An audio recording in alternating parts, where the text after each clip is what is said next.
The young man sat up, looking out the window at the city before him. Stunned, Am I in the game from before? The young man exclaimed in bewilderment and shock. 3 years ago, I owned a role-playing game. The name of that game was Legend of the Hero of Ahan. It's about an academy where countless dangerous events occur, and they happen non-stop. In the end, even though the apocalypse of that world had arrived, this was still an ongoing story. But the young man quickly laughed it off, thinking, oh well, it doesn't matter, because the main character of the story will solve everything. The young man thought I was just added in for show. I only play an NPC in a beginner's quest where the main character will save all the villagers. The character he mentioned was named Korenloch. Koren had now left the room. He wandered around admiringly and exclaimed, wow, the graphics are amazing. If things continue according to the plot, everything will be resolved. Koren affirmed Koren was in a very cheerful mood, humming a few tunes and saying, let's go find the main character. Park Si-hoo will become famous and rich soon enough. As Koren walked, he wondered, where's the starting point? Then his eyes fell on a young man on the side of the road muttering something. Sweet potatoes. No Sprite. Hearing Sprite surprised Koren, who thought, there's no such thing in this game. This guy is... The other young man suddenly stood up and said loudly, I have to live for myself. That's right. Koren suddenly approached and firmly grasped the young man's hand. Koren, overjoyed to find someone like him, excitedly said, hey, me too. What's going on? It turned out Park Si-hoo was also a player who owned this role-playing game. At that time, Si-hoo was bravely confronting a monster. However, the difference between us was that Park Si-hoo was given the privilege of a role-playing player a stat window. Park Si-hoo was confused. Stats, what am I supposed to do with this stuff? There's one problem. Si-hoo has never played this game before. But I'll make up for that, Koren thought to himself. Koren, extremely happy, put his arm around Park Si-hoo's shoulder and said, hey, you said you wanted to become a mage, right? Then you need to upgrade your wisdom stat, and there will be a skill book in the next chapter. That's very important, so don't forget. I've played through all the chapters and know every nook and cranny, Koren said with a radiant smile. Just trust me, I'm an expert at this Legend of the Hero of Ahan game. Having me as your strategist is a 3-generation blessing, Koren thought arrogantly. Suddenly, a ferocious dog lunged out from behind Koren. Both of them turned their heads in alarm on guard. Si-hoo quickly stood in front of Koren, took out a weapon, and without a second word, coldly eliminated the dog. Afterward, Si-hoo even flashed a friendly smile, turned his head, and kindly asked, are you okay? I have all the information about this game, and Si-hoo has the stat window and player system, Koren imagined to himself. He pictured how well the two of them would work together, thinking, together we are the perfect pair. The two sat happily on the corpses of the monsters they had eliminated, with Si-hoo by my side. I'm sure of it. We can save a lot of people, prevent the apocalypse, and then return to our own world. Si-hoo suddenly handed Koren a small potion. Here, Koren smiled and replied, wow, where did you get this? It looks like a small recovery potion. Then Koren drank it all in one go. Koren looked around and thought, if there's one thing that disappoints me, it's that this place is all guys. The appeal of this game is that it includes fantasy elements, along with various heroic tales and fantasy dating, Koren thought, as he pictured hot, beautiful women. Park Si-hoo had no connection with any female characters and only added them to the party when necessary. Then at some point, it became all men. Koren asked in frustration, why is our party just a bunch of dudes? I should have realized this sooner. When the Sword Emperor's granddaughter died on the way to the memorial service, when the first act's final boss, Mariette, disappeared, mysterious deaths and disappearances, events that were never in the original game's plot, mysteries that Koren tried to connect, and most importantly, Park Si-hoo's way of thinking, his personality, his true personality. I should have been a little suspicious of him. The two of them looked at each other and smiled. What is this? Koren was bewildered. Mariette Dunilef is a heroine of this game, but neither Si-hoo nor I ever met her because she had disappeared. The hidden artifact, Mariette Dunilef's magic staff. The staff and an illusion of Mariette appeared. Then why is her magic staff here?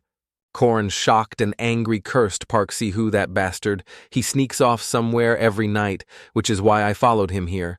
But there's a place like this underground. It was as if this was his storeroom. Koren turned to look around for a long time at a vast space filled with items preserved in glass cases. Why is this thing here? Koren exclaimed upon seeing an item, the hidden artifact, Odachi. This was also an item that was lost when another heroine, Alicia, also went missing. But it wasn't just this. Jaeger's rare hammer, and these things too. Lark's rare spellbook items belonging to characters who went missing throughout our time playing the game.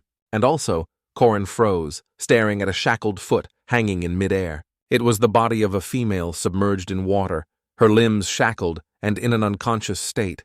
That beautiful girl was Mariette Dunilef. "Damn, I've been exposed." Park Sihu's voice sounded from behind Corin. Sihu covered his face with his hand and asked coldly, "Why are you here?" Corin angrily questioned, "What is all this?" "You said before you were chasing Mariette and lost her trail," Sihu replied indifferently. "That she's a demon anyway." Sihu's voice was cold and heartless. "You want to waste the blood of a high-level vampire," Sihu smirked. "I'm just making proper use of it, and you've already had some of it." These words made Corin freeze his eyes wide with disbelief. It turned out to be that potion. Corin was so shocked he clamped his hand over his mouth, trying to stop the revulsion rising in his throat. Seeing this reaction, Sihu's face remained cold as he asked, "Huh, what's wrong? It was hard work creating this place, capturing her, then building this chamber took over a month." Corin angrily gritted his teeth, managing to force out the words, Why would you do this?" Sihu, maintaining the same expression, replied, "To complete the story more efficiently. Of course, your way of playing is just too tiring." Sihu approached Corin, who had collapsed to the ground, unable to stand, and said, "You keep worrying about saving people and end up losing. Why don't you just kill off Lark and Jaeger and be done with it? You're always protecting people. We can't control even if we raise our affinity with them." Park Sihu's eyes were as cold as ice as he said blandly, "It's better to use them like this." He was lying from the very beginning. This bastard isn't a newbie, Corin thought resentfully. Corin, sitting on the ground and struggling to breathe, tried to question him. "You how many times?" No, Sihu's eyes were lifeless, I'm not sure. "Let's see." This bastard Sihu spoke emotionlessly, as if everything he did was perfectly normal. "If I kill 3 more, it'll be 100,000. He's not human anymore, Corin thought angrily. Those words made Corin grit his teeth, his rage reaching its peak. Corin jumped up, grabbed Sihu's collar and yelled. "You monster!" Sihu showed little reaction, saying, "Snap out of it. They're just NPCs. You've killed a few yourself, haven't you?" Corin yelled back in rebuttal. "The ones I killed were incurable monsters, beasts. They were trying to destroy the world." Corin clenched his jaw. "What do you mean, an efficient method? You've disappointed me so much." Corin angrily slammed Sihu against the wall, causing it to crack, and questioned, "If you're so obsessed with efficiency, then why did you take the Odachi? What's a mage going to do with a knight's artifact?" Sihu stammered, that." But before he could finish, Corin yelled again, "And what's wrong with using normal potions? You can easily create them through your character window. What did you create this monstrous place for?" Corin screamed in a fit of rage, but Sihu just smirked. "You really are." Sihu's eyes grew cold as he replied, "You need a good talking to for that pathetic social balancing tendency of yours." Corin was stunned. "What?" But suddenly, Sihu's arm shot out so fast that Corin was too stunned to react. With just one hand, Sihu sent Corin flying without using much strength. Corin's head smashed into the glass panel behind him. Blood like syrup gushed from his head and mouth, and he fell unconscious. Sihu spoke lazily. "You're driving me crazy." Sihu approached and said disdainfully, "After everything I've done for you, don't you dare talk to me in that tone." The more Sihu spoke, the more agitated he became. Now it was his turn to go berserk. Sihu grabbed Corin's collar and yelled, "All I ever think about is you. I should have been your reason for living. I am your world. And yet you don't know your place, always sticking your nose into other people's business. All you care about are those whores." Corin's face turned cold. "I won't hold back anymore." On the contrary, Corin's face was a bit dazed, a little bewildered. "What is this bastard talking about?" Corin flinched, sensing something. He retreated 100 paces and screamed frantically, You're not that kind of character. We've been together for 199 chapters. Why the sudden genre change?" Sihu's eyes were domineering as he approached. "I've eliminated every obstacle in our path from the beginning until now, just for our future." Corin finally understood and screamed, "This bastard. The only reason the party was all guys," Sihu said in a low voice. "The others are just for show, so don't worry about them. The only one I love is you, Sihu growled. As soon as he finished, Korin lunged forward and punched Sihu right in the face. Korin fled in terror, leaving a pained Sihu behind, cursing, "This perverted bastard, he scared the hell out of me. I don't even have a girlfriend yet." He hurried away without noticing anything strange. Suddenly, a purple vine wrapped tightly around Korin's ankle. The vines crawled up and bound Korin's body before he could struggle or say a final word. The more he struggled, the tighter the vines became. "No," Korin cried out in pain. "You can't escape from me. I will bind you forever." Sihu approached and warned blandly. "You are mine," Sihu said with a perverted smile. Sihu looked at the terrified Korin and said, "In this fake world, you are the only real thing." Korin screamed defiantly, "You're scaring me to death, you bastard." Sihu, unconcerned, smiled and formed a hand sign. "It'll all be over soon. Once it's over, we'll be together forever." A cruel, perverted glint appeared in Sihu's eyes. Is this Park Sihu's plan all along, Korin wondered? The final chapter was unfolding. It's starting. Korin was now lying on the surface of the ocean waves. That guy has always acted on his own, so the final boss probably isn't a problem for him. Once he finishes off the final boss, then damn it, Korin cursed dazedly. What's going to happen to me? Player has died. Mission failed, the system announced. Korin was silent for a long time. Did that bastard lose? Korin wondered. It was still that light in that window frame. Korin's eyes suddenly flew open. He was still waking up in that room as if he had just escaped a nightmare. Korin sat bolt upright. He still ran to the window frame. I regretted it 3 years ago when I first came here. Korin observed his hands. Then he clenched them so tightly they trembled. Tears fell uncontrollably. I have to kill that bastard Park Sihu. I have to kill that player, Korin angrily resolved in his heart. The Rodion River Dam Break Event. During a quest to subdue living monsters, the dam suddenly broke, sweeping away an entire village. Thousands of water monsters and thousands of innocent people drowned. Such a horrific scene, and yet that guy, Park Sihu. Ha ha, this is great. Sihu's cruel, perverted face appeared. At that time, I didn't understand why that bastard was so gleeful. Korin remembered that day. Thinking back now, even though dozens of people died, the only thing he cared about was the experience points he gained. 3 more and it'll be $100,000. The scene of Sihu saying those words appeared. That damn demon, I can stop him right now. Korin ran quickly through space. Right now, he's only level 5 just like me. All the elements that make a player stronger are at the Mercaria Academy. After entering the academy, he became much stronger. Right now, he's not a monster yet, but I still don't know how fast he'll develop after entering the academy. Korin ran as fast as he could.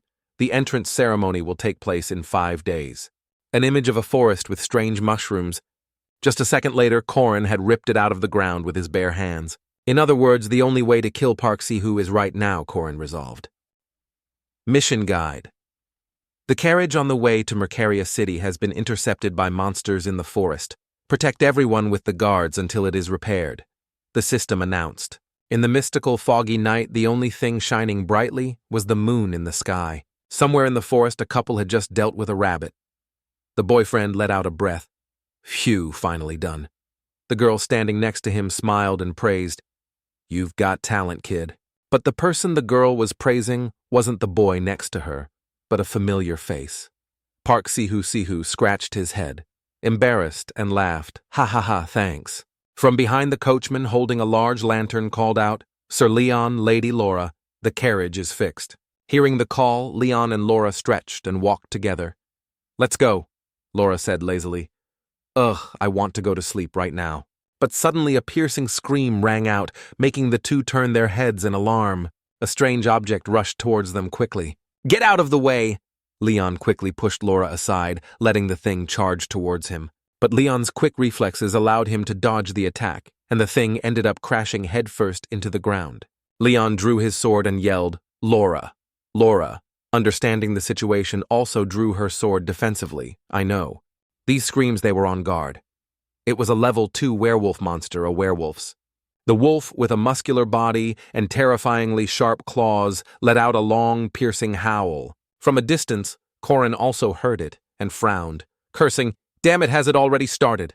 I ran at full speed, but I still couldn't stop it. If only I had time to prepare.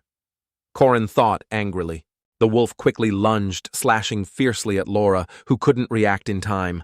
Blood splattered everywhere. I could have saved them. Corin thought over there.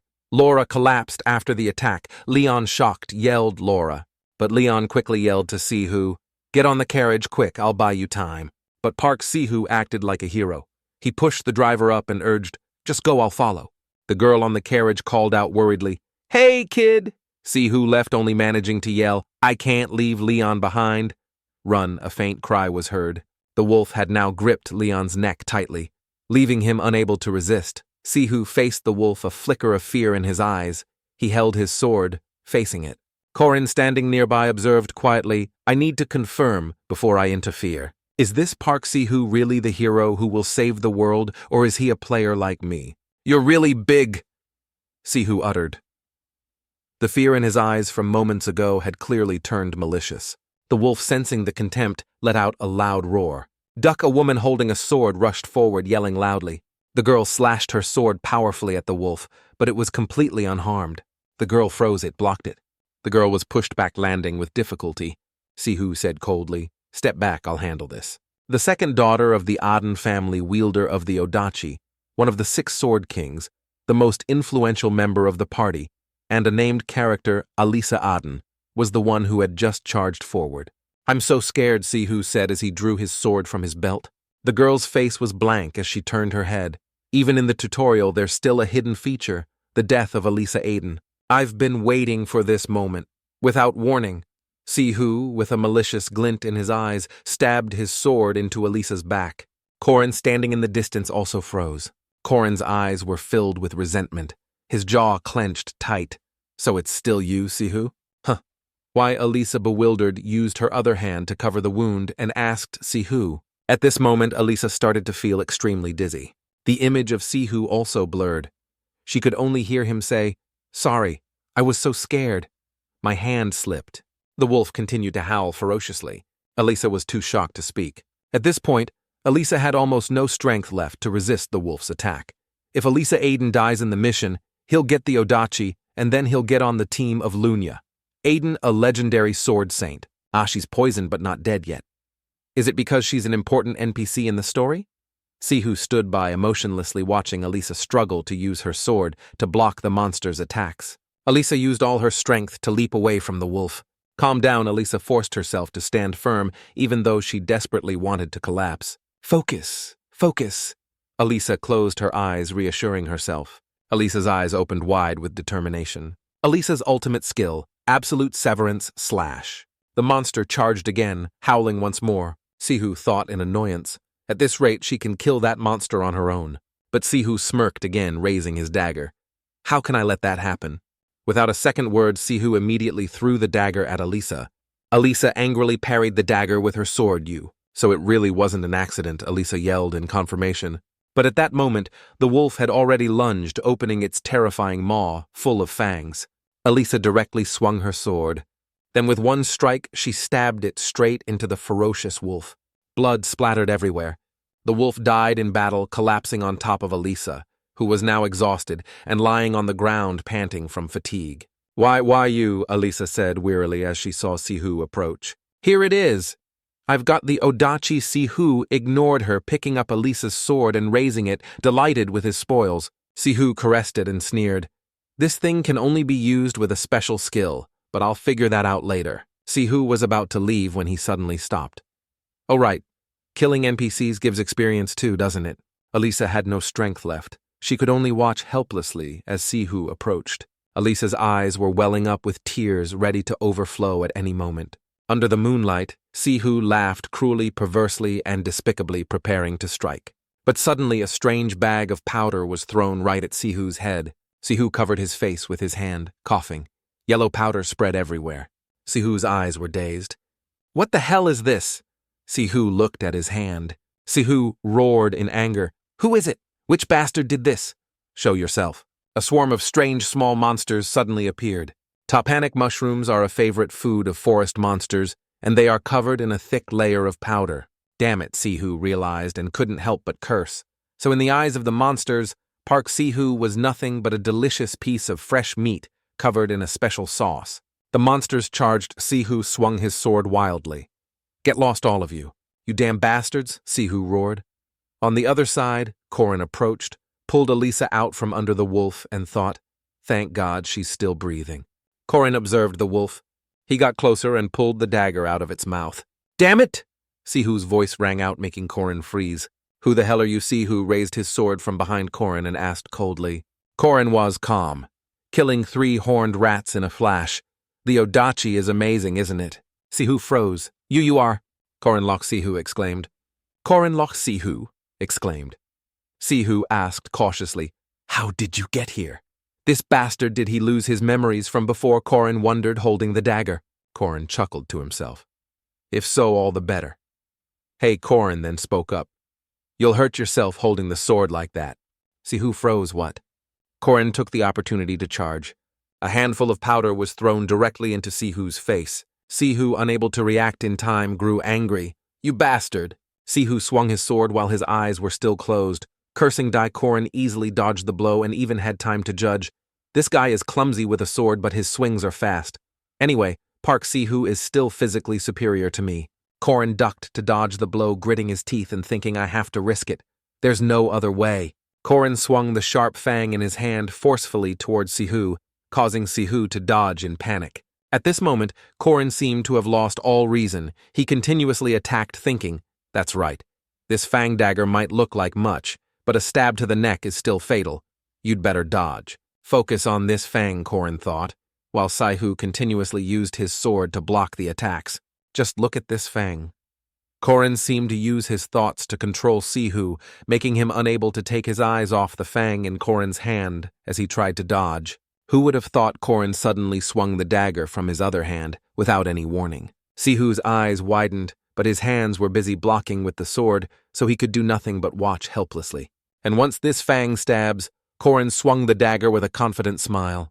The dagger had indeed plunged deep into Sihu's shoulder. Sihu let out a pained scream, his face pale. His eyes were now filled with fear, and tears could well up at any moment. Korin raised the fang in his other hand high. The fang swiftly descended towards Sihu. A stream of blood spurted out. That fang, however, did not strike Sihu's body, but was instead firmly embedded in his hand. Korin stared at Sihu, who was using his hand to support himself, tears streaming down his face. But in the end, the outcome was already decided. Korin pressed down with force the fang-piercing Sihu's neck, and blood spurted everywhere. Thank you for everything in the past life. Now there was only the sound of incessant panting. I have to admit, one thing thanks to you. I've gotten stronger. Even so, I don't regret doing this. Korin pulled out the sharp fang, because I've killed the seed of a monster. Korin stood up and looked at the corpse he had cleanly dealt with. Error, the system announced. The system displayed Sihu's and Korin's player cards, along with a series of notifications. Player has died. Calculating abnormality in the main storyline. Initiating backup world review. Transforming. Korin lock running test. Testing potential. Testing ideology. Testing compatibility. Testing player log. Transferring previous player's experience to hero. Korin lock. Converting minimum reserve for storyline collapse and minimum stats. Initiating backup player program. Korin lock. AAA class. Knight Martial Arts successor. Backup player. Korin observed the notification, panting from exhaustion while thinking, a backup player? Does that mean I'll have a stat window now? Suddenly a choking cough was heard. Korin, startled, turned his head to look. Elisa was now covered in syrup-like blood on her clothes, struggling to breathe on the ground. Elisa Aiden. Only now did Korin notice her. Korin ran over worriedly, holding Elisa in his arms and kindly asking, Hey, are you okay? It hurts so much, Elisa replied with effort. I can't see anything. Korin sighed in relief. At least she still has the strength to talk.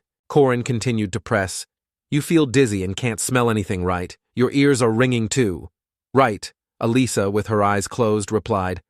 How do you know? Add to that this slurred speech. It seems to be the poison of the tree frog duke. Korin observed and deduced. Korin pondered, still in the tutorial chapter, and without a stat window, it's very difficult to create this type of poison. If this poison had been concocted at a slightly higher level, she would have died. Korin looked at the fang stuck in Elisa's hip, then quickly unbuckled his belt, trying to save her. It really is you. but the werewolf's fang is still embedded in her. Therefore, she's still in critical condition. I need to stop the bleeding and detoxify her quickly. Corin used the belt to turn Elisa over, wrapped it around her arm, and tightened it. The sudden pain made Elisa cry out. Corin tried to calm her. It's okay. I'm an expert at stopping bleeding and detoxification. Don't worry. Corin's eyes darted around as he thought. If she bites her tongue, it's over. Let's see, what can I use? Corin's eyes landed on Sihu's lifeless arm lying to the side. Corin stared at it, hesitating. Finally, Corin pulled Sihu's arm over and placed it in front of Elisa's mouth, saying, "Bite." Corin was extremely pleased with his idea. He started taking off his shirt and said, "It's going to hurt a lot, so just bite as hard as you can." I don't know why I returned to 3 years ago, but I came back and killed a player, Corin thought as he held the fang from Elisa's hip. Corin pulled with all his might.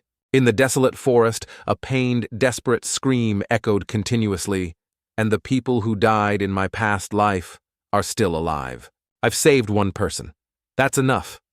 By now, Elisa had been successfully given first aid and was lying unconscious on the ground.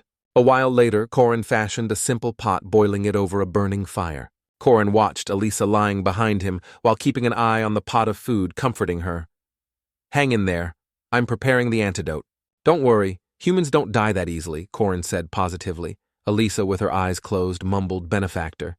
Elisa struggled to whisper, "Please tell me your name." Corin placed a wet cloth on Elisa's forehead and replied blandly, "You don't need to know." Elisa was bewildered. "What?" Corin reminded her. "Don't think too much and get some rest. I'll wake you up when the medicine is ready. From now on, I have to act in the shadows. The fewer people who know about me, the better." Corin used a small stick to draw a circle on the ground. Now let's review the situation. The plot of Legend of the Hero of Ahan, as its name suggests, is a story about a hero while solving incidents that occur within the academy. The player becomes a hero and saves the world. The hero will defeat countless monsters and the final boss. Even a rotten person like Park Si-hoo had to follow the plot, because if the final boss isn't defeated, the world will be destroyed. But that guy is dead now. So who will take on that fate, Corin wondered. The system displayed AAA Class Knight Martial Arts Successor Backup Player. Corin's eyes showed clear disgust as he thought, who else but me? But these bastards, if they want me to do it, they should at least do it properly. Suddenly, a series of notifications appeared. Window system access. Denied. Window system access. Denied. Window system access. Denied. Window system access. Denied. Corin sat still pondering. I became a backup player, but I can't use the support features for players. I was so looking forward to it, and this is what I get. By the flickering fire, only the large young man was left muttering to himself. It's really hard to do anything in the future, huh? Just my memories of my past life aren't enough. I'll have to use elements outside the system to help complete this. After 3 years of training, I'm no longer just a successor or a backup. Corin used his fingertip to draw on the ground. A symbol and a magic circle were summoned. That power created a wind that made the fire burn even brighter. Everything was swept up in it. Corin watched with satisfaction. Corin smiled. Just as I predicted. It's a success. I will definitely survive. The magic I learned in my past life is runes, the ancient language. Ancient symbols that hold power within duty, restraint, oath, known as the commanding triad of ancient runes. This is one of the powerful laws that govern this world. The source of human strength and the cause of destruction. I will carve them all onto my body as soon as he thought it. Corin raised his finger and bit down hard. His finger bled. Corin used that bleeding finger to draw a line on his arm.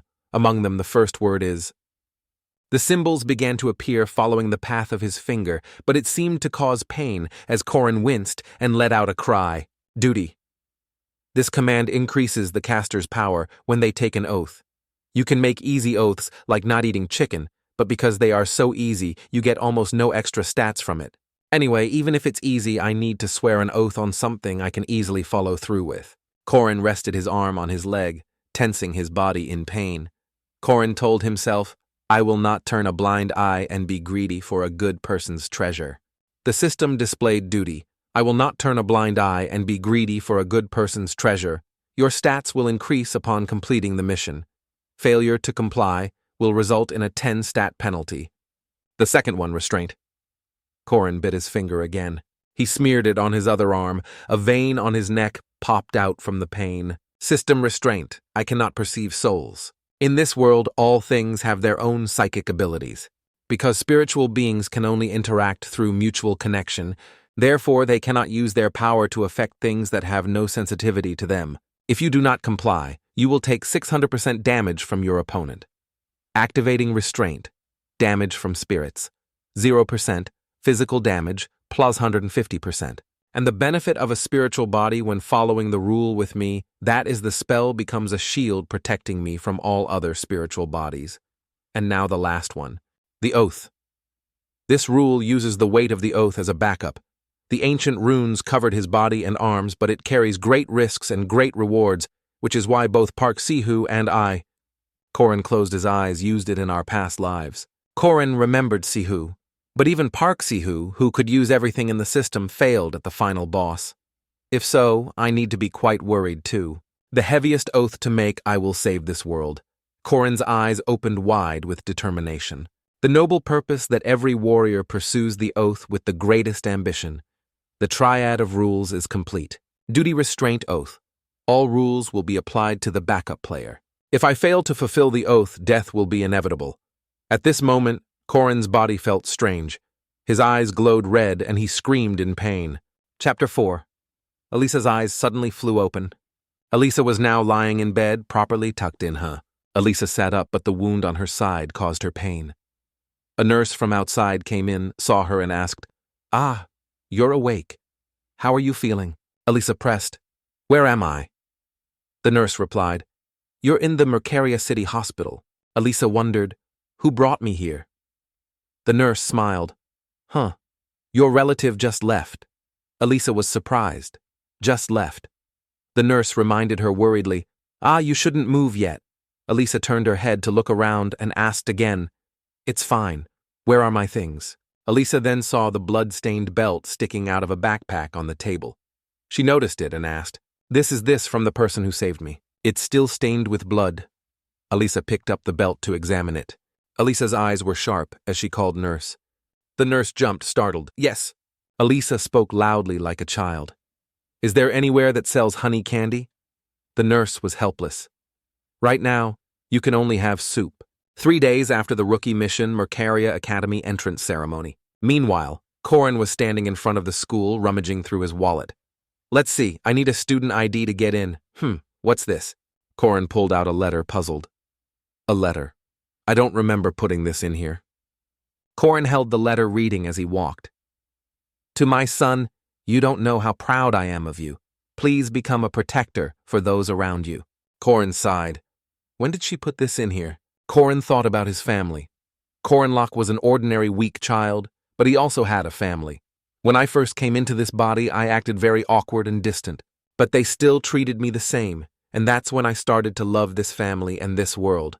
That is the difference between Park Sihu and me. Korin clutched the letter and smiled happily. At a train station area, a large crowd stood close together at the station, everyone a bit bewildered. "Wow, why are there so many trains? This is Mercaria Academy."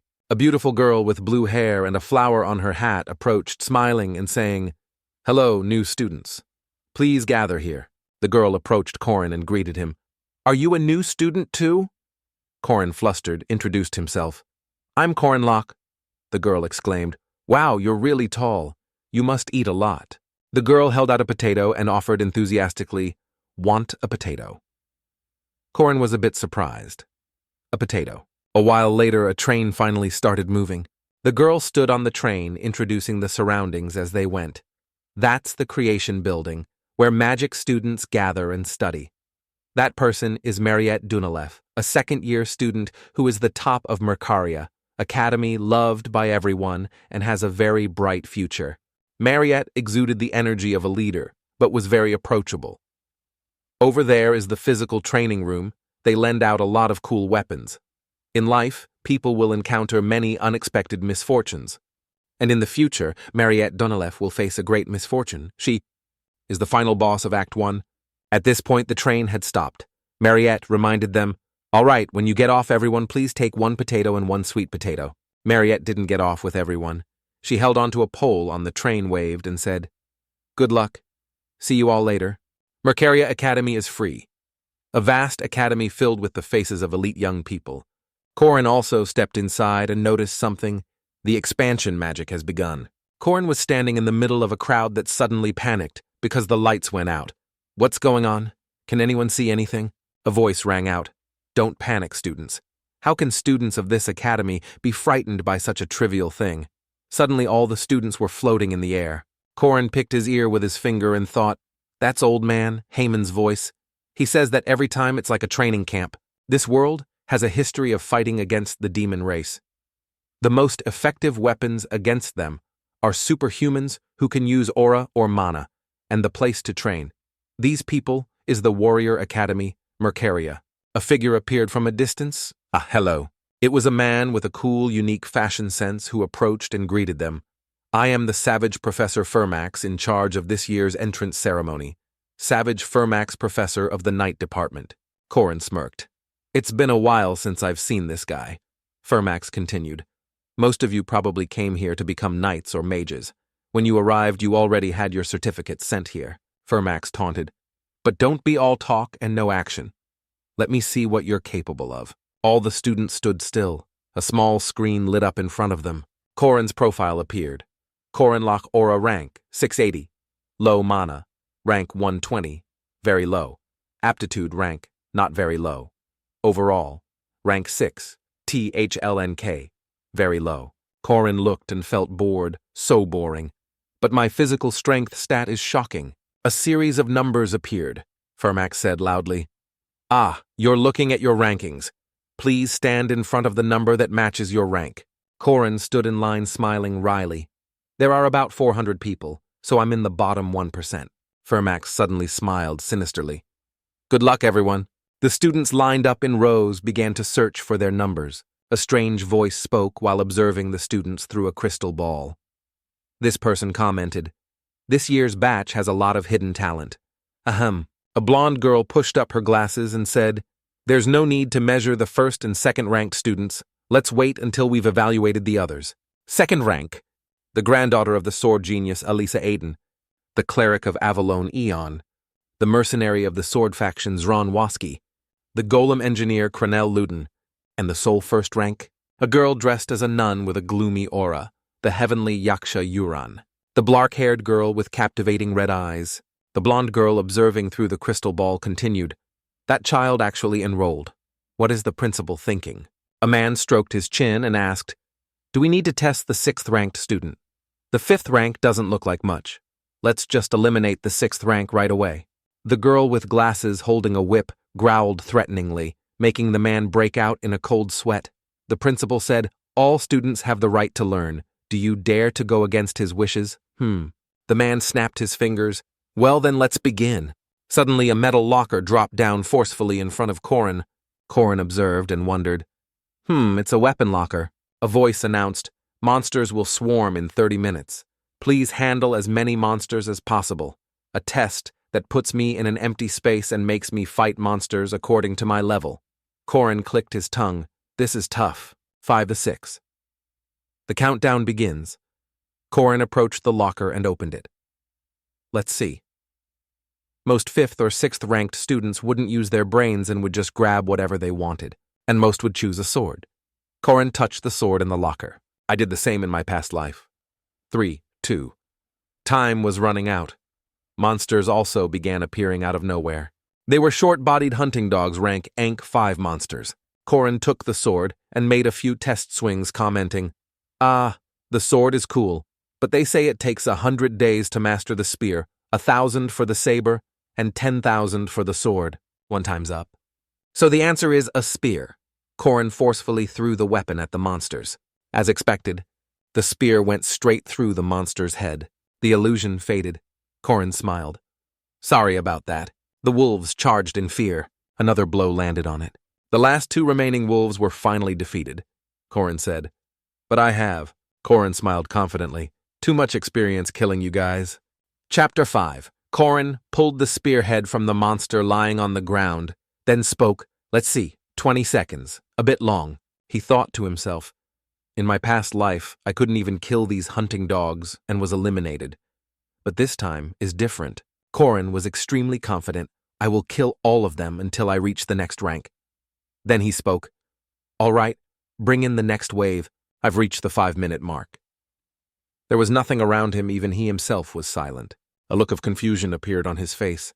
Sweat beaded on his forehead as he wondered, why is there nothing? Is the system broken?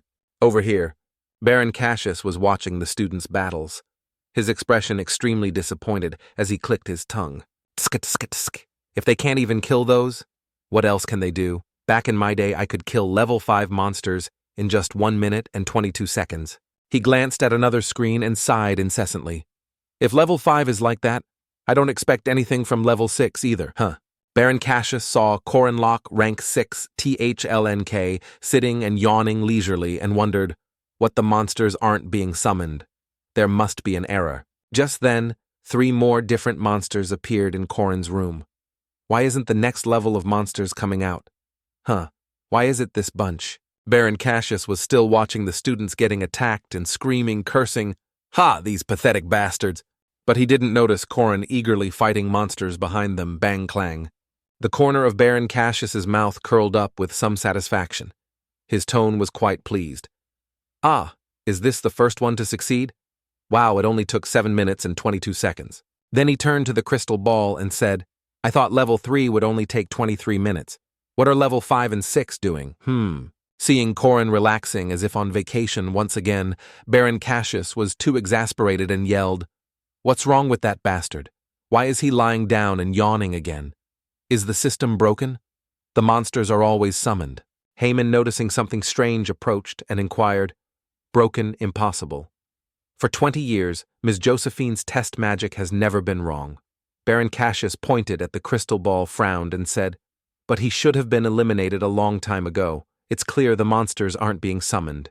Haman looked at the person next to him and questioned, You saw that the monsters weren't being summoned. Baron Cassius felt a bit guilty, coughed a few times, and then replied, No, I don't necessarily have to see it. Haman immediately understood the problem. So you didn't see it happen. Baron Cassius, feeling interrogated, ignored right and wrong. Good heavens, I told you it was an error. I'll summon them again. Inside, Korin saw the familiar monsters and got very annoyed, yelling, Ugh, what the hell? Why has it been these same monsters this whole time? Then he recklessly grabbed 3 spears at once and charged, You're not even trained dogs. As soon as he threw them in just a blink of an eye, the 3 demonic wolves were instantly logged out. Everything happened in just 73 seconds. The 2 people outside witnessed that surreal scene and were horrified. Baron Cassius's face contorted as he yelled 73 seconds. What?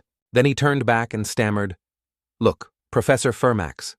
Fermax, confused, asked back, What's wrong? What is it? Baron Cassius asked, What's the fastest time you've recorded for level 3 and level 4? Fermax, still unaware, calmly replied, There was a kid named Jaeger who did it in 3 minutes and 30 seconds. Why do you ask? Baron Cassius became even more hesitant and cautious. It's nothing. Seeing how skilled he is with a spear, he must be the son of a hunter. In that case, as soon as he finished speaking, he directly summoned a level 4 boar monster. Let's see how he faces a level 4 monster. The result was that the boar still lost, and the time was even faster than before, 37 seconds. Baron Cassius shouted in frustration, This won't be that easy, and then directly created a level 3 bear owl monster. When Korin saw it, he was as calm as if he were seeing a small bird. He immediately gripped his spear tightly bent down and charged. Then he leaned in and stabbed the spearhead straight into its body. But the attack did nothing to the owlbird. It still had enough strength to throw Korin off. The system displayed a notification, Kenna, and at the same time Korin's hand lit up. The owlbird immediately burst into flames. The terrible pain made it scream nonstop. At the gathering place for those watching the match, Baron Cassius yelled, drawing everyone's attention, Ancient Rune Magic. Even Fermax was intrigued, ancient runes. Even though it was burning, the giant owlbird was very resilient. It shook off the flames. Korin spoke. It seems it's not very effective.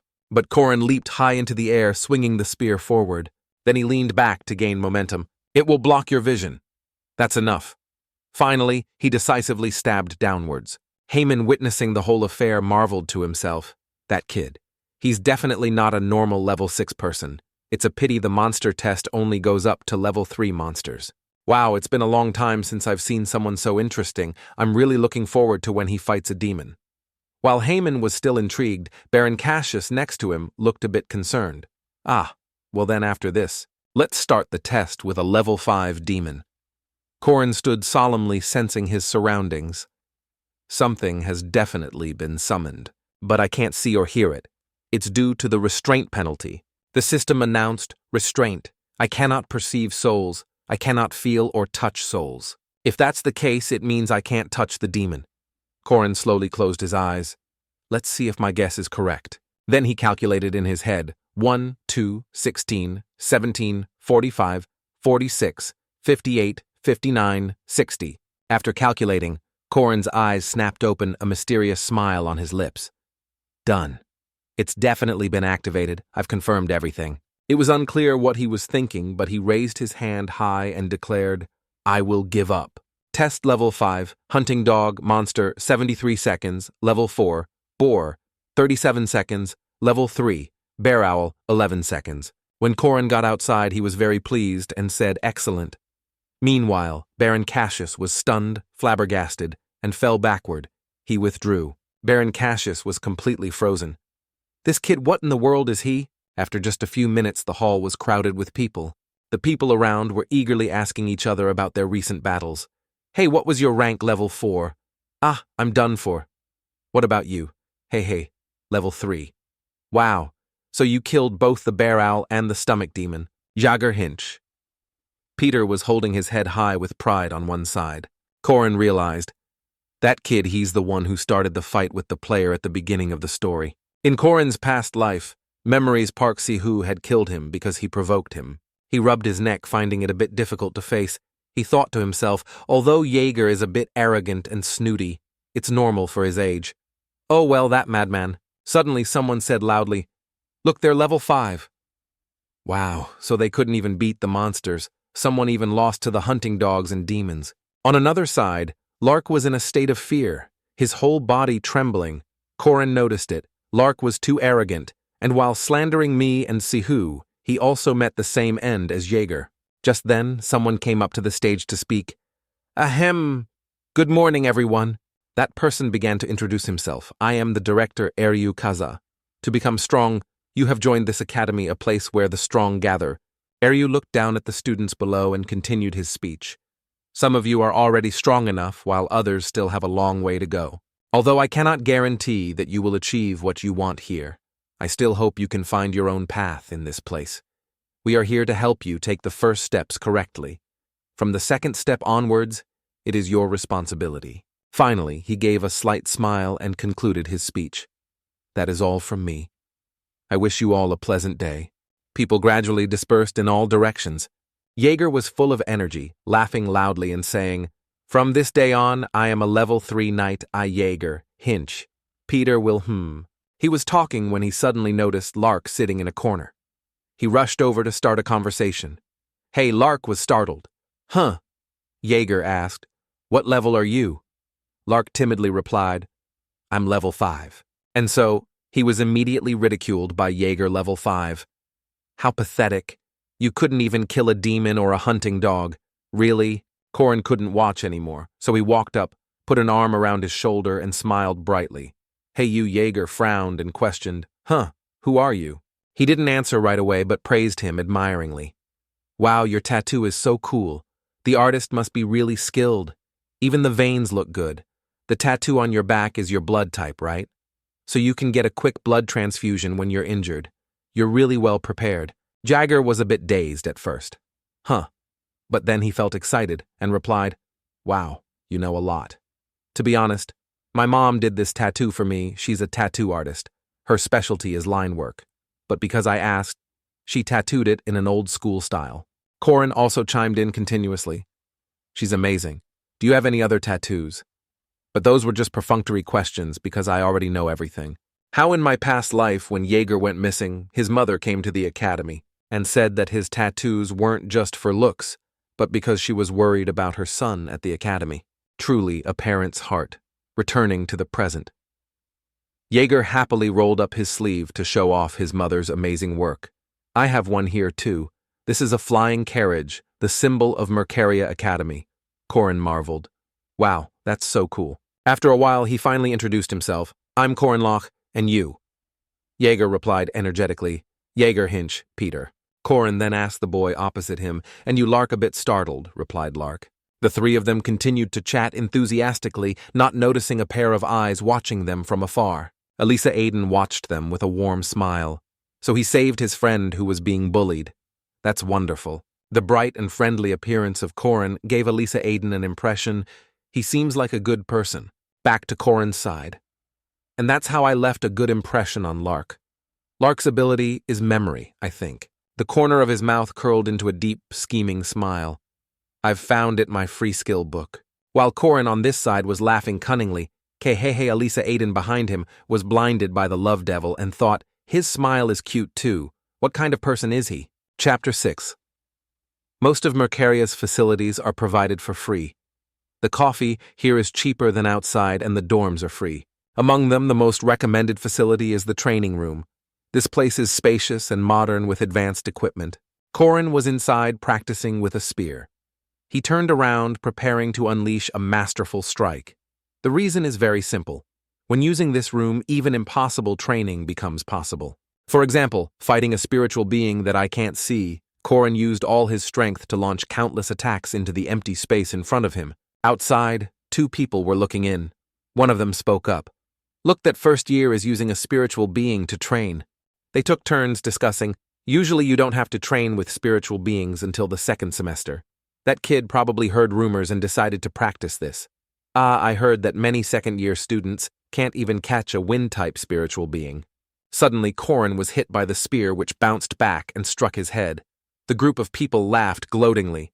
Look at that, trying to act tough, huh, kid? Corin panted heavily after training, asking himself, is it still too much for me?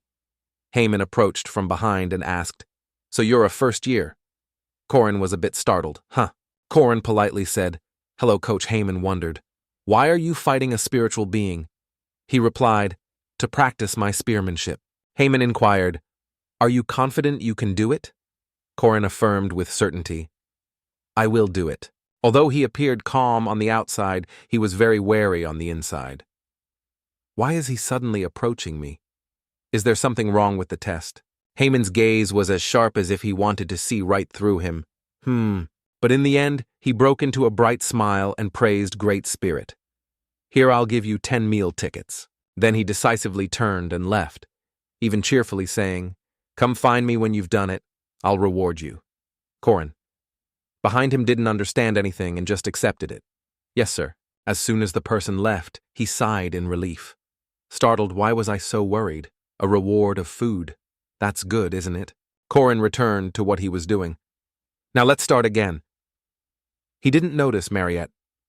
Dunalef had been standing outside the whole time. Inside, Corin continued to train eagerly. Once again, he was hit back by his own spiritual being and seriously injured. Ugh. He was thrown straight back, slamming into the wall and crying out in pain. Ugh. And so he lay there panting heavily. Suddenly, from above, a soft cloth fell onto Corin's face. Mariette Dunalef gently lowered an empty cup and asked, is it very difficult? He lay still on the ground and replied, yes, it's very tiring. Mariette Dunalef used her ability to create a stream of cool water. You should rest. You've worked very hard. Then she brought the cup of water to Corin and said, you just need to get more used to it. One day, you'll be able to do it. Try again, next time. He raised his hand to take it. But in his heart, he was denying it. No, I don't have a next time.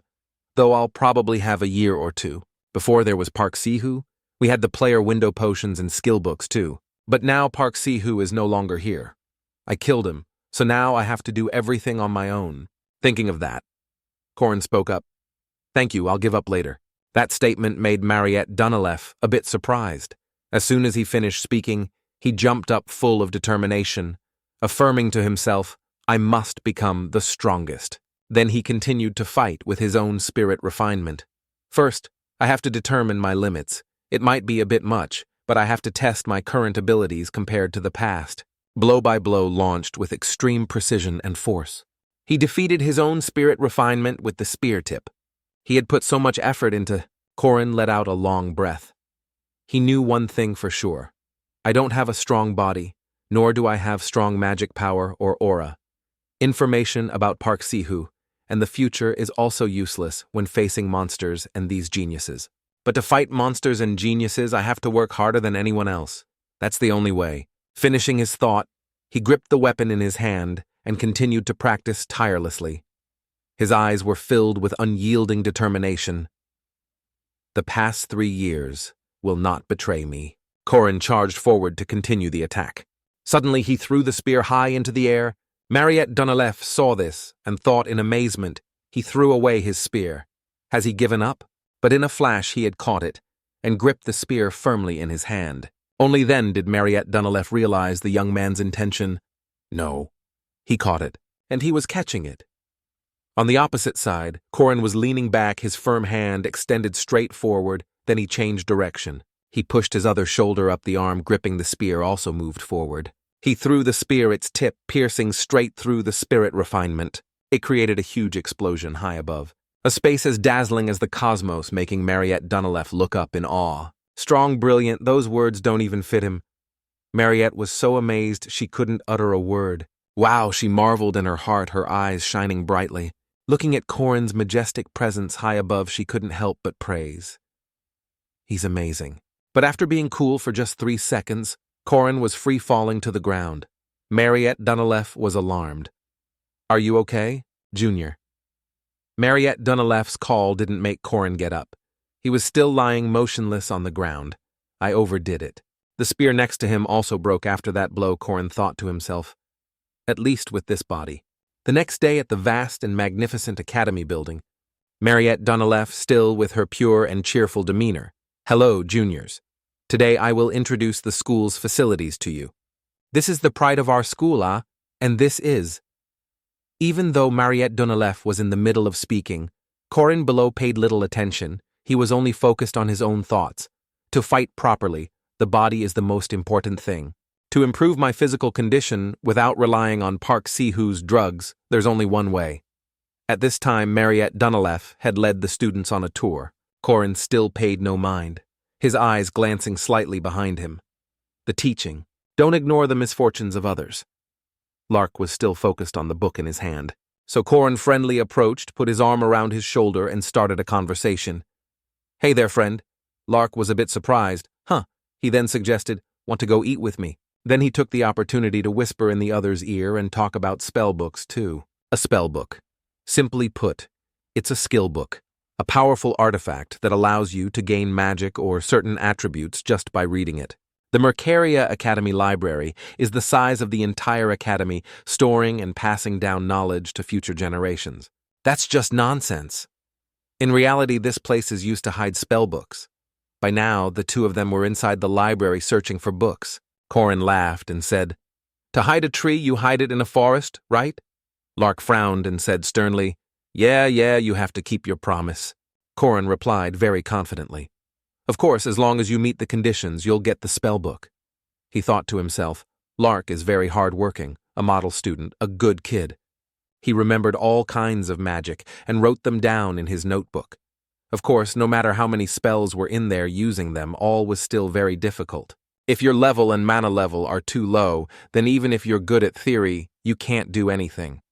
Just then, some books fell at Corin's feet, which caught Lark's attention. But having a spellbook is a different story. A, B, C, D. Lark, sweating, reminded him, Don't mess around anymore. Just as I thought, Corin had opened a secret passage behind a tall bookshelf. Lark, extremely surprised, exclaimed, A secret door. How did you find it? He didn't answer the question directly, just urged, Let's go. Lark, standing behind, called out, Wait for me. Let's go together. Lark followed behind, his eyes darting around and his mind in a state of fear. So scary. Corin called softly. Lark? Lark jumped and asked, Corin said seriously, It's time for you to fulfill your promise. You have to do well. Lark immediately and decisively grabbed his hand and said firmly, Okay. You want me to help fight the demon, right? But what do I have to do? Before he could finish, poor Lark was punched so hard by Corin he was unrecognizable.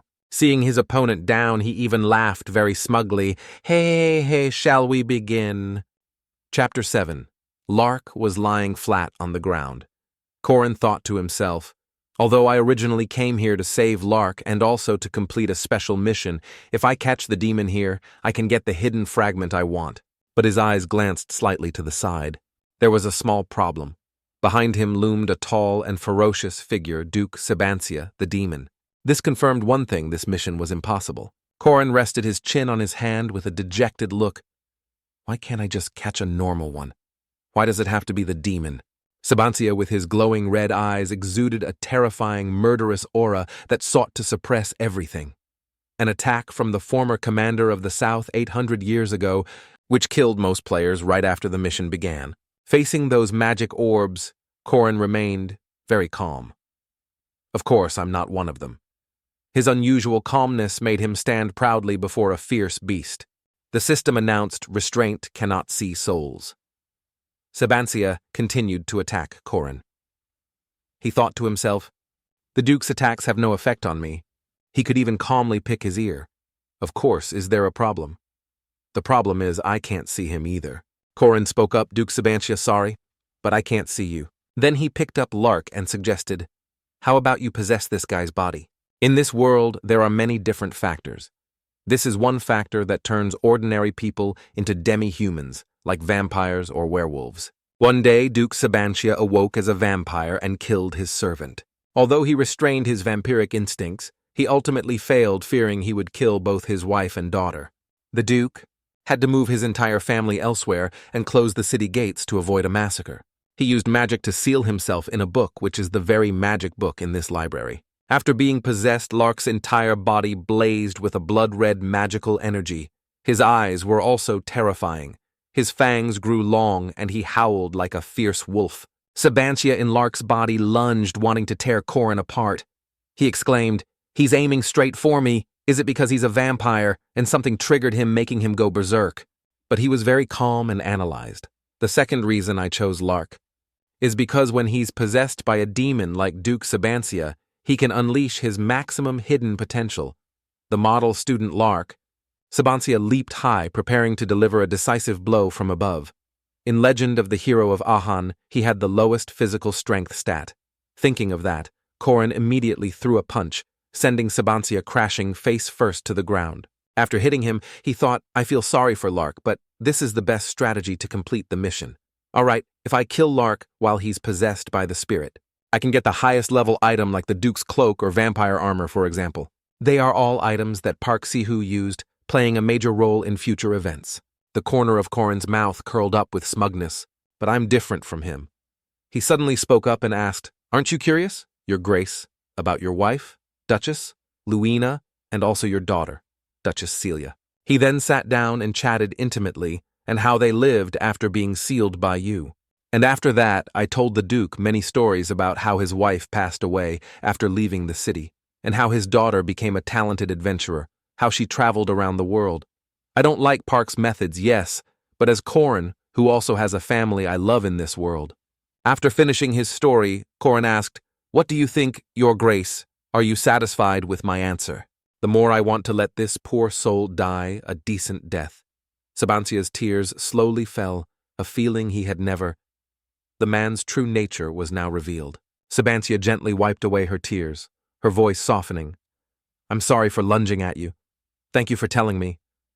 Corin laughed and replied, it's fine, I wasn't hit anyway, and even if I was, Lack's punch is weak. Then he continued, I still have something to ask. Before he ascended, we talked for a long time. Finally, Corin completed the quest and received his loot Epic Soul Ash for the remnant soul of the demon Duke Sabancia. Grimoire, a magic book. The book that once contained the sealed soul of Duke inside are special abilities and spells. If you read it, you can learn them. Rebirth of the Tenacious Warrior. You have acquired a new special ability. And finally, the most valuable and mysterious item, you have acquired a new special ability. You have used the Grimoire. Rebirth of the Tenacious Warrior is like a warrior who never loses the will to fight. As long as your will is strong, your body will continue to recover. Corin held the items in his hand, his expression displeased as he thought, Rebirth of the tenacious warrior is the ability that Bastard Park had, but I don't know the extent of its recovery since he was never really injured in the first place. Lack then woke up with a sharp pain in his jaw. Seeing this, Corin said, "You're awake. Don't move too quickly. An evil spirit just possessed your body." Lack wondered, shouldn't my jaw hurt if I was possessed? Startled by the question. Corin looked away and tried to change the subject. I don't know either, I guess so. Then he gently took a blue book and handed it to the other person. Stop talking. Take this. Locke held his face in astonishment. Is this a grimoire? The final reason I chose you, Locke approached in surprise and asked again to be sure. Can I really have this? Seeing Locke's excited and delighted expression as he read the first few pages, Corin thought to himself, sometimes I want to see how a person strives to earn their reward. The system announced quest. Don't ignore the plight of the good completed. Quest Duke. Sabancia. Difficulty. B reward. 80 points distributed evenly. Detailed information cannot be viewed. Corin supported Locke's tired body. Seeing the notification, he was stunned. I got 80 points. In this game, you get 5 stat points per level up, so this number is equivalent to leveling up 16 times. I didn't even see a level up notification, which means the base reward is just 80 points. Could it be to compensate for the fact that I can't directly increase my stats? But with this much experience. As he thought, Corin carried Locke and headed outside. Quest Precept. Don't be indifferent to the misfortune of good people. 40 stat points evenly distributed, bonus X2. Corin Locke was not indifferent to the misfortune of Lark Bugman. 40 stat points evenly distributed, bonus X2.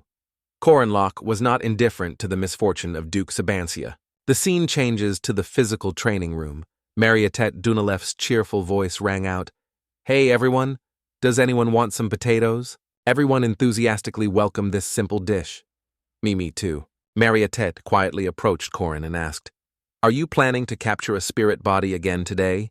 He answered, "Yes." Mariette hesitated. Then she smiled and said, "I believe you can do it, Junior. I'll be cheering for you." The guys chewing on potatoes behind them were all disdainful. Mariette, how can a 5th-rank first-year brat catch a spirit body? I was very focused, but I failed yesterday too. Don't give him false hope. That new kid, why does he keep trying to get Mariette's attention? Mariette chuckled. Is that so? Then she said loudly, "Then I bet 2 gold coins that my junior will succeed." The people around her said in annoyance, "Mariette, why do you keep looking after him like that? I bet 70 silver coins he'll fail." Corin on his side was exhausted. "Why are they using me for a bet? I just want to train." His hand slowly gripped his own spear as he thought, "Whatever, I just need to focus. I got stats from helping Sabancia ascend, so I'm sure I can catch it. But now I don't even know how strong I've become." He decisively swung his spear in a long, powerful arc. Let's start with the weakest basic ones. Explosive Serpent's Thrust. Then he charged forward, like a storm. The technique I used to defeat spirit bodies before was the Serpent Slither among the Serpent's Intent techniques. This technique is quite difficult, so using the most basic move, Explosive Serpent's Thrust, it would probably be hard to take it down in one hit. Instantly, the spirit body was hit and scattered everywhere. The people who had just been looking down on him were now wide-eyed and open-mouthed. Just one hit has Explosive Serpent's Thrust reached that level. The strange thing was, even Corin was surprised by his own ability at this moment. Wait, isn't that too strong? Mariette approached to praise him. Yesterday, he shocked everyone with just 3 moves. Right, this time you only needed 1 hit. Ah, he replied with some hesitation. Yes, he thought to himself, what is this? She must have seen everything yesterday, right? More importantly, a mage who can see Serpent's Intent with the naked eye. What kind of absurdly sharp eyesight is that? Mariette beside him asked softly, "What's wrong? Is there a problem?" Then she suddenly handed him a small pouch and said, "Here's your share." Corin was dumbfounded. Looking at the dejected crowd behind them, Mariette explained, "Thanks to you, I earned a little something too. Of course I should give you a share." Corin asked again.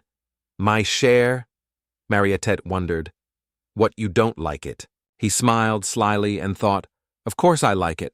Who would ever turn down money? After receiving the money, Corin was delighted. Mariette, you're really smart. Keep it up in the future.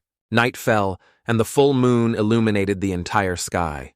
As Corin ate dinner, he pondered, it was the same in my past life.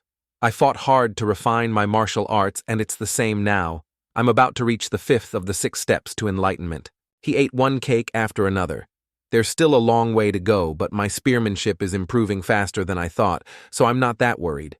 The problem is ancient magic. Corin was drawing a symbol when the system appeared, Ulark mana. He said to himself, I couldn't master it completely in my past life either, because ancient magic requires a huge amount of mana. If I can master it, I'll definitely be much stronger than in my past life. I should think it over carefully. Suddenly, a voice rang out. Corin froze. That voice.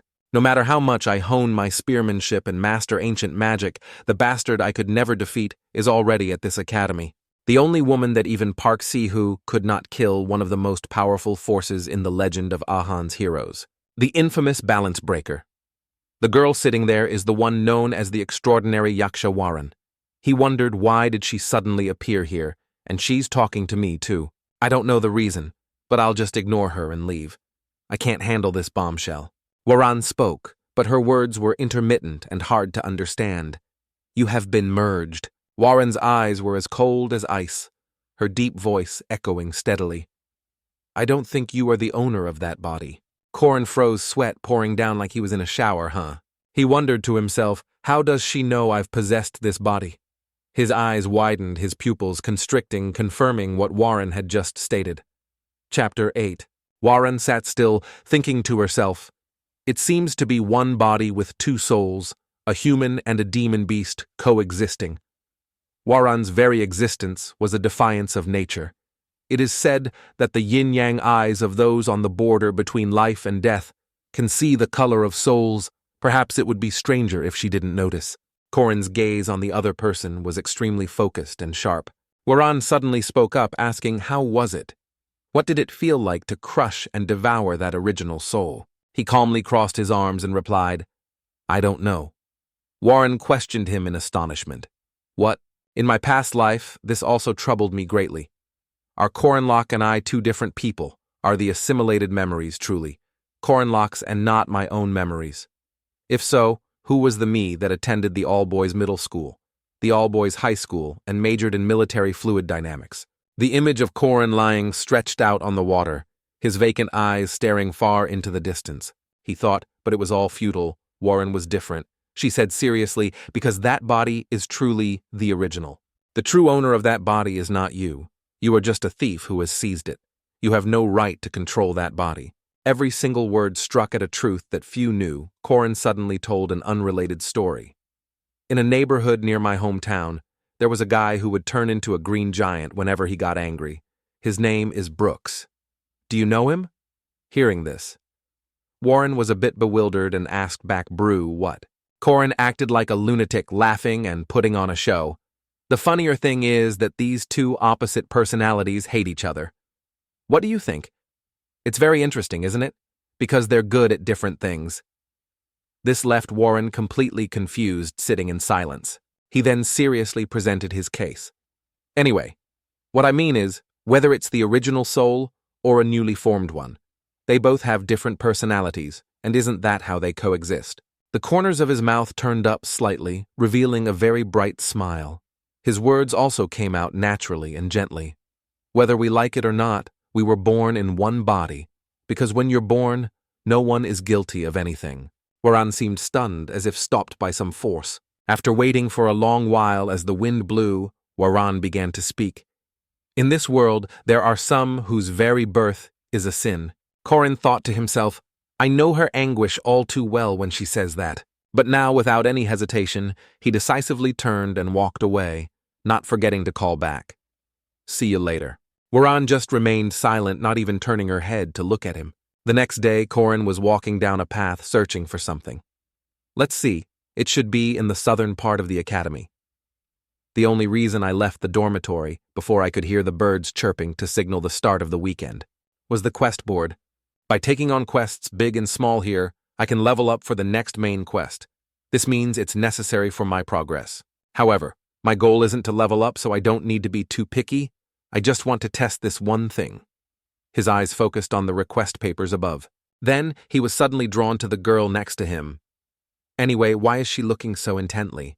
Looking at Elisa Aiden's extremely serious expression, Corin thought to himself, thinking back, I don't have much information about Elisa. In my past life, that bastard Park killed her, and now my memories are different from what I saw in the game. With that thought, he called out, Elisa Aiden. As soon as she heard him, Elisa Aiden bowed politely. Oh, hello, she said. He wondered, it's only the first weekend and you're already taking a quest. Aren't second years not in a rush for achievements? Elisa Aiden hesitantly replied, well, it's because I need money. Finding this strange. Corin questioned her. Huh. Don't second years get a lot of financial support for activities? Elisa Aiden, on the verge of tears, explained sadly. They said they won't provide it to me because my family's income is in the top 10% of the kingdom. After understanding, he felt a bit embarrassed. I see. His brows furrowed slightly as he pondered. That's right. Just like the scholarship system in Korea, those from wealthy families don't receive any activity support funds. Elisa Aiden continued sadly. Furthermore, my family has a hands-off parenting style, so I have to earn my own living expenses at a minimum level, no matter what I say. Hearing this, Corin felt sorry for her. Her situation seems really complicated, huh? Then he pointed to a paper posted on the board and said, if you need money right away, how about this patrol quest? This one pays quite well, Elisa Aiden exclaimed excitedly. Really? Then she seized the opportunity to suggest, they accept up to 3 people. Do you want to do it together? Corin answered bluntly, I can't. I have something else to do.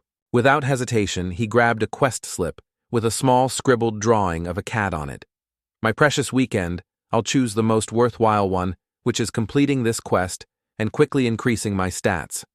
The first quest is to find a cat named Naby. No sooner said than done, Corin went to the cat owner's house and accepted the quest. The experience points and rewards were both low, but that didn't matter because his goal was a precept. If you rescue and return the cat Naby, who was almost killed by a water monster. In his imagination, he was facing a terrible creature to save the little cat. I'll be able to prevent the owner's misfortune of losing a pet and falling into depression, and as a result.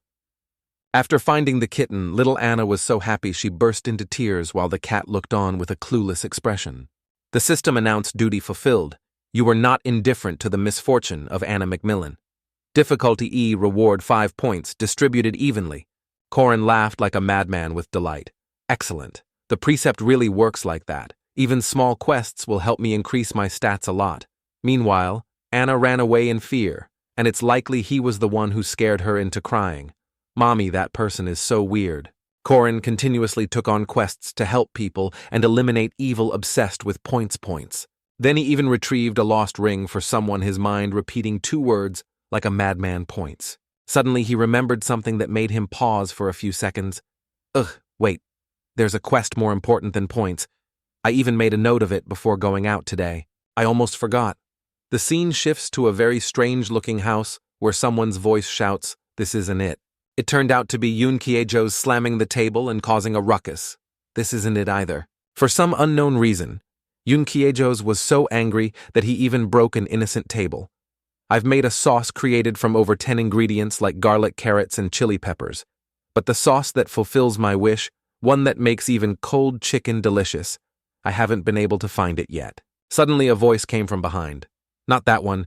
Yoon Kye-jo's curious asked, Who's there?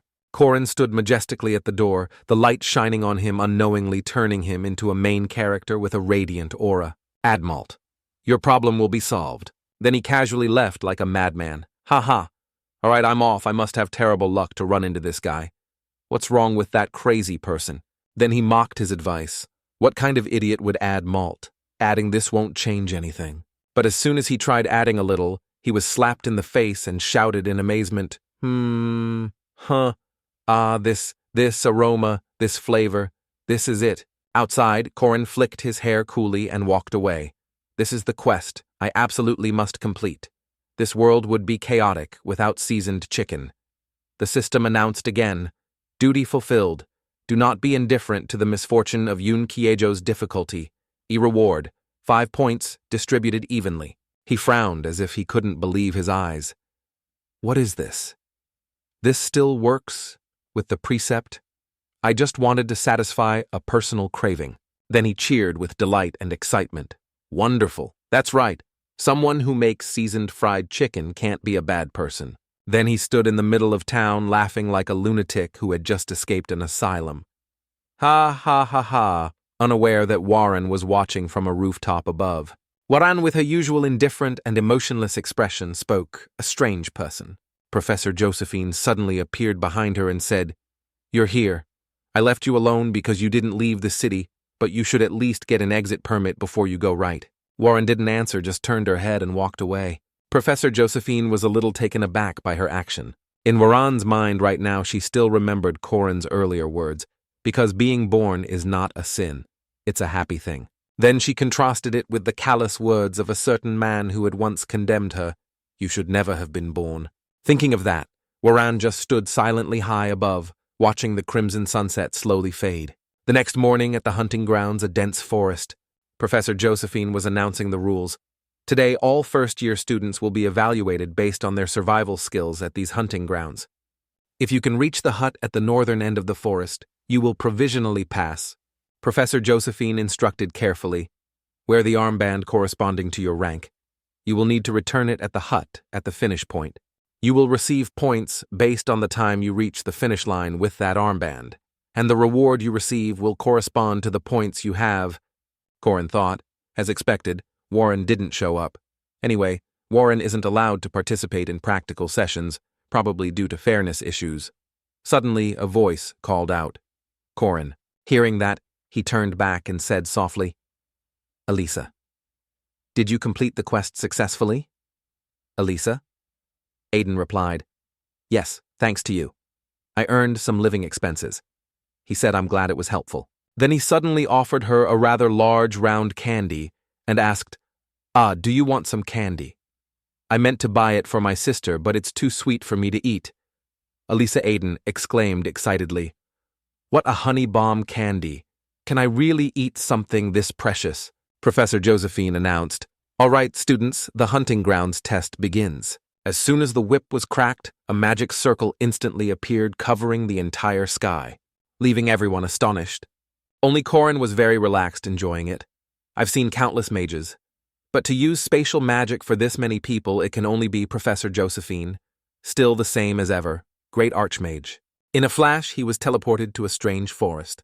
Hiya! A terrified scream made Corin turn his head and sigh. It's just started and they're already fighting. The hunt is an important event that even veterans have to retry countless times. This is a battle royale system where you start at random locations and must take your opponent's armbands to accumulate points. That's right, fight fiercely, I have no interest in any of you. He dashed past two people who were tearing at each other. A smug grin spread across Corin's face. The most dangerous person right now is the second-year Elisa with the blue armband. Corin used his finger to guide himself. Warren isn't here right now. As long as I can handle Elisa, the rest are just a bunch of free points. Elisa. You probably don't know this. I placed a tracking rune on the candy you ate. His eyes became as cunning as a schemer's, his tongue long like a snake harboring a devious plot. This rune will ensure that we meet again. Then as he dashed forward, he laughed like a madman. Ha ha ha, Elisa, Elisa. Meanwhile, Professor Josephine was speaking. Headmaster, I'm going into the forest as well. Although mages are stationed everywhere, it's better to be careful. Suddenly, Professor Josephine paused for a few seconds before continuing. Wait a minute, thinking back. Where is that child? Headmaster, did you perhaps? Iryu calmly replied. I didn't bring her here at all. She came on her own. Hearing this, a stunned Professor Josephine asked again. She came here by herself. Eru answered firmly, yes. Meanwhile, Corin was dashing forward like a blur with Warren chasing after him. Eru said, I think, it seems her heart has undergone some kind of change. Warren's eyes at this moment were terrifying, glowing a crimson red. Chapter 9. The forest was now filled with the sounds of clashes and fighting. Hey, take this, Elisa Aiden shouted. Why are you acting like this? Don't you feel ashamed? In the end, only Elisa Aiden stood defiantly questioning them. How many of you are attacking just me? The defeated ones still managed to reply. Being despicable is our specialty. Suddenly, an enemy appeared from nowhere behind her, wanting to attack Elisa Aiden. This monster, hurry up and surrender. But in an instant, he was knocked away by a large rock, crying out, "Arg!" She could only see Corin standing in the distance with crimson eyes full of killing intent. Elisa Aiden was extremely grateful. "Corin, did you come to save me? Tisk, he's such a good person." He suddenly spoke Elisa so beautiful. Elisa Aiden paused for a moment. "Huh?" Corin immediately lunged with his spear straight at Elisa Aiden, shouting, "I said it's beautiful." That blue armband. Elisa Aiden, under constant attack, was so wronged she started to cry. "Corin, I trusted you because you gave me candy. I thought you were a good person." He thought to himself, Elisa is a second-level knight and belongs to the pure martial arts school. Her special defensive ability is probably not at a state where she can use it proficiently. In terms of a person's combat power, she's an intermediate second level. Because of that, Corin let out a despicable laugh and spoke. "You'll also become a good person when you hand that armband over to me." Although he was nothing compared to her, a true genius, Elisa was a talented person ranked in the top 1%. Elisa, who had just easily defeated 7 members of the 3rd and 4th level student council, when she saw Corin, a 5th level knight, she was wary, of course. Until 30 seconds ago, Elisa Aiden was now desperately parrying his powerful attacks. What is this? He's so strong. Corin, on the other hand, seemed to have gone mad, his eyes full of killing intent and a crazed smile. He kept attacking, while Elisa Aiden continuously dodged, closing in at very close range, weaving and attacking from a distance. He was toying with her, countering and applying constant pressure, but that doesn't mean there were no openings. His breathing rhythm was strangely different when switching between stabbing and slashing stances. If I can seize that opening. Then Elisa Aiden shouted and swung her sword straight forward. But Corin was unscathed and even mocked her. If you only rely on talent and don't get real combat experience, it's no use. Clang. His spear slammed hard against his opponent's sword. This move was meant to suppress the opponent's momentum. Then he used his strength to push Elisa Aiden's sword straight to the ground and stabbed directly. He looked at his opponent like a juicy piece of prey. Elisa Aiden was stunned, sweat pouring down like a shower. What? Watching Corin's movements and attacks left Elisa Aiden astonished. Combining 3 basic moves into an effective attack that's also a sharp counterattack is the extreme spear. As soon as she thought of that, she was knocked back by him. Corin knew no mercy, unleashing a powerful move. 6 harmonies. Spears, chaotic slaughter. Elisa Aiden was pushed back, but still tried her best to defend herself. But in the end, her body was still heavily injured. Ha ha! Luckily, I managed to use my power in time to block the attack, otherwise my life would have been in danger. Her expression turned grim. Elisa Aiden gritted her teeth in pain. Even though he's not overwhelmingly strong or incredibly fast, the level of perfection in each of his techniques is extraordinary. What the hell is he? Looking at the spirited Corin above, she had to ask herself, is this a 5th level knight? I've been completely defeated. He mercilessly took the armbands. I'll put this to good use. Suddenly, a loud voice echoed from behind, dust flying everywhere. This is a total scam. Corin turned around, wondering, what's that sound? Suddenly, a large sword lunged forward, intending to stab Corin. He frowned and struggled to block it. So heavy. This is a sword made of balark iron, with 4 times the density of steel combined with auxiliary magic. It's an effective magic sword for fighting large monsters. Being attacked by this is really hard to block. Someone's voice exclaimed in admiration. What, you blocked the great iron sword? You're no joke. Dronzer caught his sword and then made a demand. That armband, put it down and disappear. 5th level. Seeing his opponent's annoyance, Corin thought, I'm screwed. I think this is Dronzer. I really don't want to mess with him at all. Seeing the number of enemies lying defeated at Dronzer's feet made Corin even more wary. Despite his overwhelming record of fighting dozens of enemies alone, without a scratch, that relaxed look proved he was definitely different from Elisa. So he had to choose the most practical and effective option. Well, there's no other way. It's come to this. Of the 36 stratagems, fleeing is the best. He scurried away, leaving the 2 behind. All right, fighting now is pointless. Dronzer saw this and froze, completely stunned. He never expected the main character to do that. Dronzer's legs slowly bent to gather momentum. The thing you're holding in your mouth. His eyes suddenly glowed red, full of terrifying killing intent. It's definitely blue, isn't it? Dronworski charged forward like a wild beast, throwing all his weapons at the two running figures. Corin shouted, "Hey, has he gone crazy? Why is he like this? He's the type who doesn't do anything that doesn't earn him money." "Elisa, why are you following me?" "Elisa," Aiden replied tearfully. "Because I don't want to die either, and I don't know the way out." He thought seriously to himself, "All right, no need to fight, as long as I can get away with this armband. That'll be enough." But just as he thought that the scene that appeared before him made him freeze, it turned out to be Cranel Luden, standing there with a smug look, a giant earth monster behind him. "Well, sorry about this. If you want to pass, you have to leave the armband behind." The person speaking was known as Cranel Luden, the first-year golem master. Elisa Aiden angrily cursed, "You coward! I can't believe you're blocking the exit." Corin sighed wearily. "Ha! We're in big trouble now." In front was Grenell blocking his path. Behind was Dron charging forward wanting to kill him. Corin tilted his head and thought to himself, "While trying to avoid fighting others, I ended up facing two hotshots at the same time. This time, there's really no other way." Corin tilted his head and thought to himself, "While trying to avoid fighting others, I ended up facing two hotshots at the same time. This time, there's really no other way."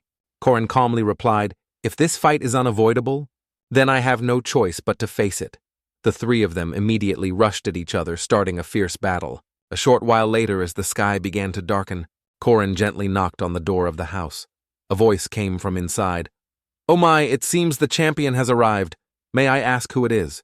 With 3 pairs of armbands in his mouth, he said, "I'm Corinlock. Can I choose an item now?" The person inside the house came out with a bright smile praising him. "Oh my, you brought back a blue armband. What a wonderful student," he replied shyly and politely. "Ha, it's nothing. I was just lucky the previous battle ended with the complete defeat of Cranel Luden and the helplessness of Dronworski." Elisa Aiden, who witnessed it all, couldn't help but be amazed and impressed. Amazing. Remembering Corin's every move and skillful technique made Elisa Aiden admire him even more. He slipped through the slashes of that great sword with his agility before the sword could unleash its full attacking power. After disarming his opponent, he plunged the sword deep into the ground, making it impossible for the opponent to retrieve his weapon. The swords he couldn't block, he dodged, then positioned himself so that those swords were aimed at the golems. With his quick reflexes, he swiftly hid behind Dron, using him as a shield against the golem's attacks. As a result, while Dron was blocking the golem, he attacked the golem's core and neutralized it. Right after that, Grenell was also defeated since he no longer had a golem to control.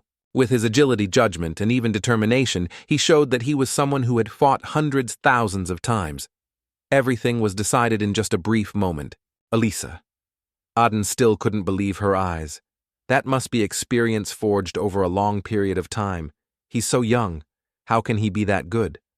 Watching him, it was like seeing my sister's shadow again. She suddenly remembered his words, "Don't just rely on talent and be lazy about real combat." A faint smile appeared on the corners of Elisa Aiden's lips. Then she learned a valuable lesson for herself. I have to work harder too. Dronworski, on the other hand, had a slightly annoyed expression, thinking to himself, "Before I could unleash my power, he quickly figured out how to deal with me. How did this kid spot my weakness?" In an instant, that guy knew all my techniques and ultimate moves, like the back of his hand. Cranel Luden was still lying injured on the ground. Corin stood above and reminded him, "Against small weapons with high attack power and speed, a golem is nothing but a target dummy. If I were you, I'd first ask a friend to be my escort and protector instead of that golem." Cranel Luden suddenly asked a friend. Hearing this, he was confused. "Huh, Cranel," Luden stammered. "I don't—" Corin immediately understood. "You have friends," Corin said coldly. "Then try to find yourself a friend." This made Cranel Luden tear up and curse inwardly. This bastard is mocking me. Today, 3 powerful first-year students each remembered Corinlock in their own way. As for him, he was now joyfully awaiting the winner's reward. "It's all good. I didn't think it would go this smoothly." Now among the remaining participants in the hunting grounds, the strongest one is considered to be the one who receives the protection of the forest. Yuelshi was a petite and beautiful young girl, but it wasn't just ordinary players participating here. High above Marietet Dunilef was casting water magic, creating a giant water sphere. Therefore, there was also the top mage of Merkava Academy. Marieteta Dunalev was wearing a seemingly friendly smile, but it was filled with killing intent.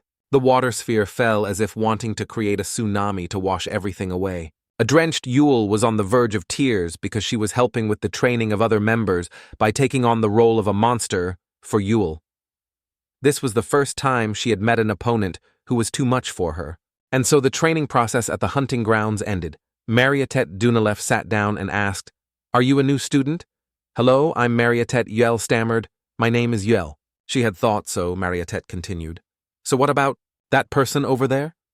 Warren had been standing behind them for who knows how long. Her cold gaze only made Marietet more curious. "What's your name?" Chapter 10, Warren stepped forward and spoke with a mocking tone. "Oh my, you must be looking for someone." Marietet, not wanting to seem weak, replied, "I'm just gathering my friends and will fight you if we meet." Suddenly, Warren swiftly moved past Marietet, leaving her so surprised she froze, unable to react.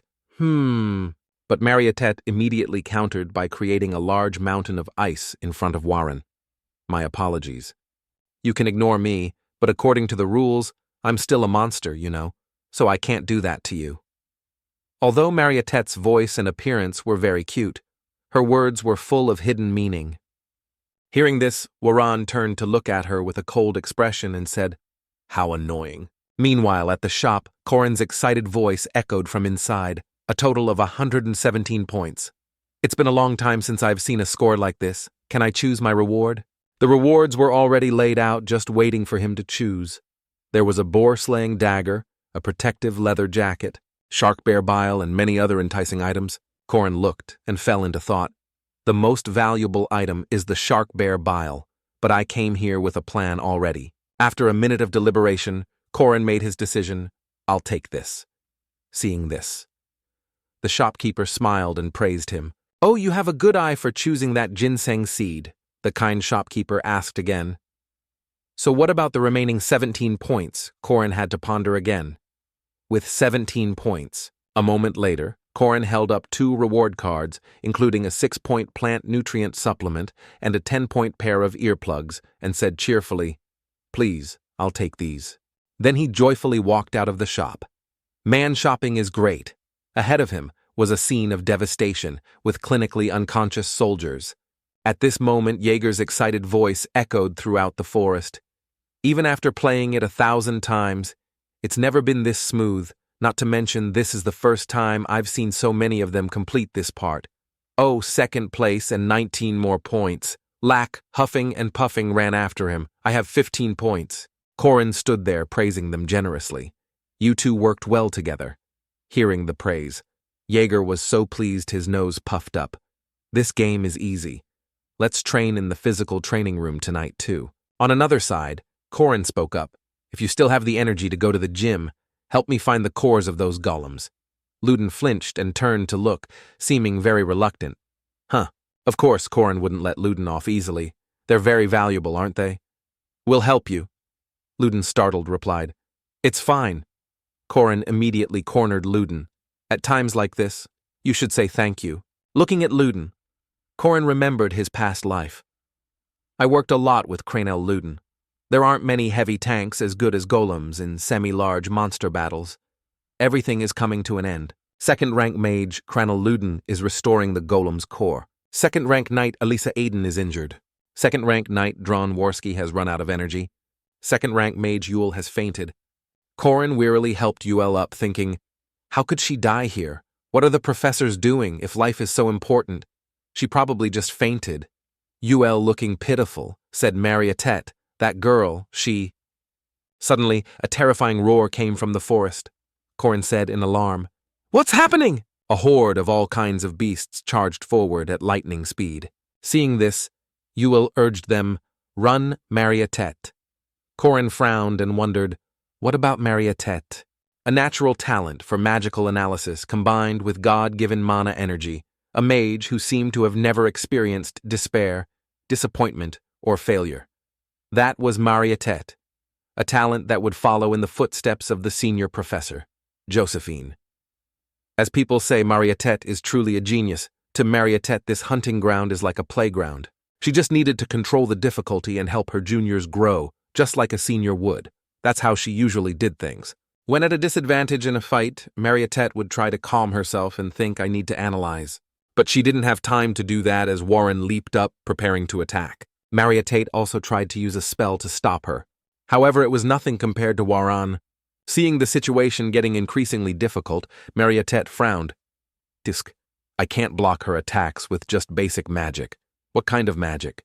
Although Mariette had promised the senior professor that she wouldn't use attack magic above the intermediate level, she had actually started using advanced magic. In other words, although she didn't want to admit it, Mariette had started using her full power at that moment. Warren kicked Mariette straight in the stomach, causing her immense pain. Then she slammed her hard against a tree, creating a hole in it. Mariette struggled to defend herself. It hurt so much.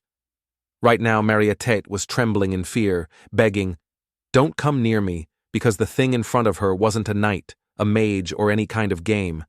It was simply a natural disaster. What an inhuman form. Mariette tried to use what little strength she had left to prepare a spell. Then she screamed desperately, don't come near me, that's enough. A voice from somewhere echoed, stopping her. Warren, stop. Hearing the familiar voice, Mariette couldn't help but be surprised. A woman's back appeared in front of her and she asked kindly, are you all right, Mariette? Mariette was astonished. Professor Josephine. Knowing she was safe, Mariette gradually relaxed. Ah, yes, I'm fine. As soon as she finished speaking, she ran out of strength and fainted. The professor glanced at Mariette's pathetic state without saying a word. In this hunting training ground, some unexpected results have appeared. Corin shared, first of all, the person who came in first and also got the most points was me, a 5th-rank student, and the top first-year Warren, and the top second-year Mariette had a conflict. Now she's being treated in the infirmary. She's seriously injured and shows no signs of waking up. Corin thought. How scary. I thought she had already awakened as a boss. She seems to be fine. Everything must still be following the original plot, thankfully. Well, let's leave it for now. There are still 3 weeks before she awakens. Now I need to go prepare a few things. After thinking, he stepped out of the room. At the edge of the hunting grounds forest, Corin looked around to meet someone who lived there. First, he put a lot of eye drops in his eyes. Then he pretended to carelessly drop a seed into the pond. Oops, I slipped. What should I do now? Seeing it slowly sink, Corin acted pitifully again. No. The precious seed my mother left me, no. A voice suddenly came out. Why are you crying, child? Corin smiled smugly in his heart. There you are. In the legend of Ahan's heroes, there is an Easter egg you can only use once. An Easter egg refers to a detail or interesting thing that the author has subtly hidden in a game, movie, or story to make it more interesting for the player or viewer. The hermit's golden axe. For the woodcutter who accidentally dropped his iron axe into the lake, this hermit asked him if it was the golden axe or the silver axe. That hermit, just like in the original story, did appear with a golden and a silver axe, but it's limited to unique grade weapons or lower, and when other weapons are thrown in, there will be no reaction, so everything stops there. Corin had tried dropping 500 different items into the hermit's lake, but then some veteran players challenged themselves by dropping a bunch of random items. Among them were even heroes who threw in rare items, an Easter egg that the damn developer added in their spare time. At this moment, the hermit calmly asked, Is this golden seed yours, child? Corin shook his head in denial. No, sir. Or is it this silver seed? No, sir, but in his heart he was cursing. What kind of madman would dare to drop a ginseng seed that they worked so hard to get in exchange for 100 points into the lake? Then the kind hermit said, Ha ha, in that case, this must be your seed. Corin replied with tears streaming down his face. Yes, that's right. This is definitely my seed, he admitted. Yes, that crazy hero is me. The hermit praised him. Even after seeing gold and silver, you are not greedy and are very honest. I value your honesty and will give you these seeds, the white-silver ginseng seed and the golden ginseng seed. Just as scripted, the hermit slowly sank.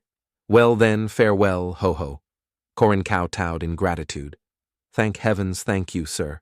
Please take care of your health. As the hermit sank, Corin revealed his true monstrous face and laughed wickedly. Hehehe, items that can be multiplied. Regular ginseng seeds help increase mana, but the golden and white silver seeds have very special effects. Golden ginseng seed. If you plant it, the ginseng plant will glow yellow. White silver ginseng seed. If you plant it, the ginseng plant will glow silver. This is a hidden piece that can only be obtained through this method in the legend of Ahan's heroes. There were some issues with people who shouted as soon as they collected it after harvesting. But that's not a big deal. Korin thought gleefully. In my past life, Park Sihu ate the golden seed and I ate the silver one, but now they will both be mine.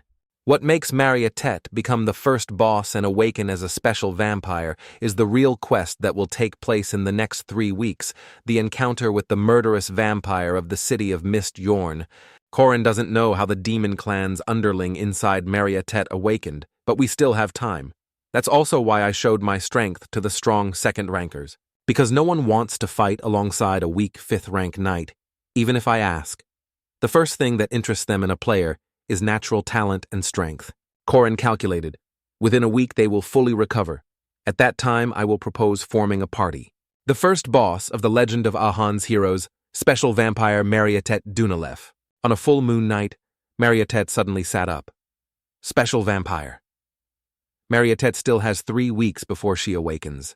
Isabel, who was on duty beside her, noticed she had sat up and asked Mariatet. Then she asked worriedly, "Mariatet, are you okay? How's your throat?" That first year she should know her limits. You were also restricted to basic magic. But Mariatet remained silent, not answering. If Korin has enough preparation, trust, and enough members, he will easily save a girl from her unfortunate fate.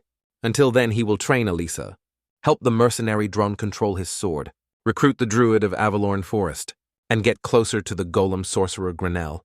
A series of goals were set, making Korin extremely excited. Good, perfect. If I prepare well, this will be a piece of cake. As long as no variables occur. At this moment, Mariatet's eyes opened wide and red, revealing blood-red pupils. In Mariatet's eyes, she only saw Isabel as real prey. She immediately lunged and pinned Isabel down, then opened her mouth to reveal her 4 sharp fangs. She moaned hoarsely, "I'm so thirsty." Chapter 11. Suddenly, Professor Josephine slammed her hand on a stack of books and sighed. "I'm so tired of you." Then she rested her chin on her hand, frowned, and said, "If I'd known, I wouldn't have sent it to you. If you want to learn, I'll tutor you privately. Reflect on yourself." Hearing this, a dejected Warren said sadly, "Should I just jump off the building?" Suddenly at that moment, Corinlock appeared upside down outside the window and said cheerfully, "Ah, I knew you'd be here." But this startled and confused Warren. At this point, Corinlock was hanging upside down from a tree, holding a box of pastries, and said, "Warren, right, I think I saw you earlier. I'm Corinlock. Can you open the window?" At this moment, Corinlock held the box of pastries in front of Warren and asked, "This is for you. I didn't know what you like, so I just bought these. Besides, coming empty-handed would be weird." Hearing this, Warren didn't say a word. Suddenly, Warren spoke up. "Coming in here is a violation of the school's rules." Hearing this, Corinlock teased back, "I'm not inside, I'm hanging from a tree. And what if I want to come in? It seems Professor Josephine isn't here right now anyway." Though he said that Corinlock was thinking to himself, "I came here in case she was injured, but she doesn't have a single scar on her. It seems she's forbidden from going out and meeting others because of what happened at the hunting grounds." Then he thought of Professor Josephine, and a serious thought crossed his mind. She's a demigod, so it's right for the professor to be worried, but locking her up like this for over 4 days is... While Corinlock was lost in thought, Warren suddenly spoke, startling him a little. "She went out somewhere. It's been over 4 days and I haven't seen her here." Hearing this, a surprised Corinlock said, "What, she hasn't come back here even once since then?" Hearing this, Warren calmly replied, "Oh." Hearing this, Corinlock was even more startled and fell to the ground, making a loud noise. Suddenly, at that moment, the system displayed a notification, activating rebirth of the tenacious warrior. As for Corinlock, he cried out in a bit of pain after falling. "Ouch, that hurts. I'll see you later. I'll bring you some food later." Hearing this, Warren didn't say a word. Professor Josephine had gone out, leaving the most dangerous person at Mercarva Academy, Warren, behind.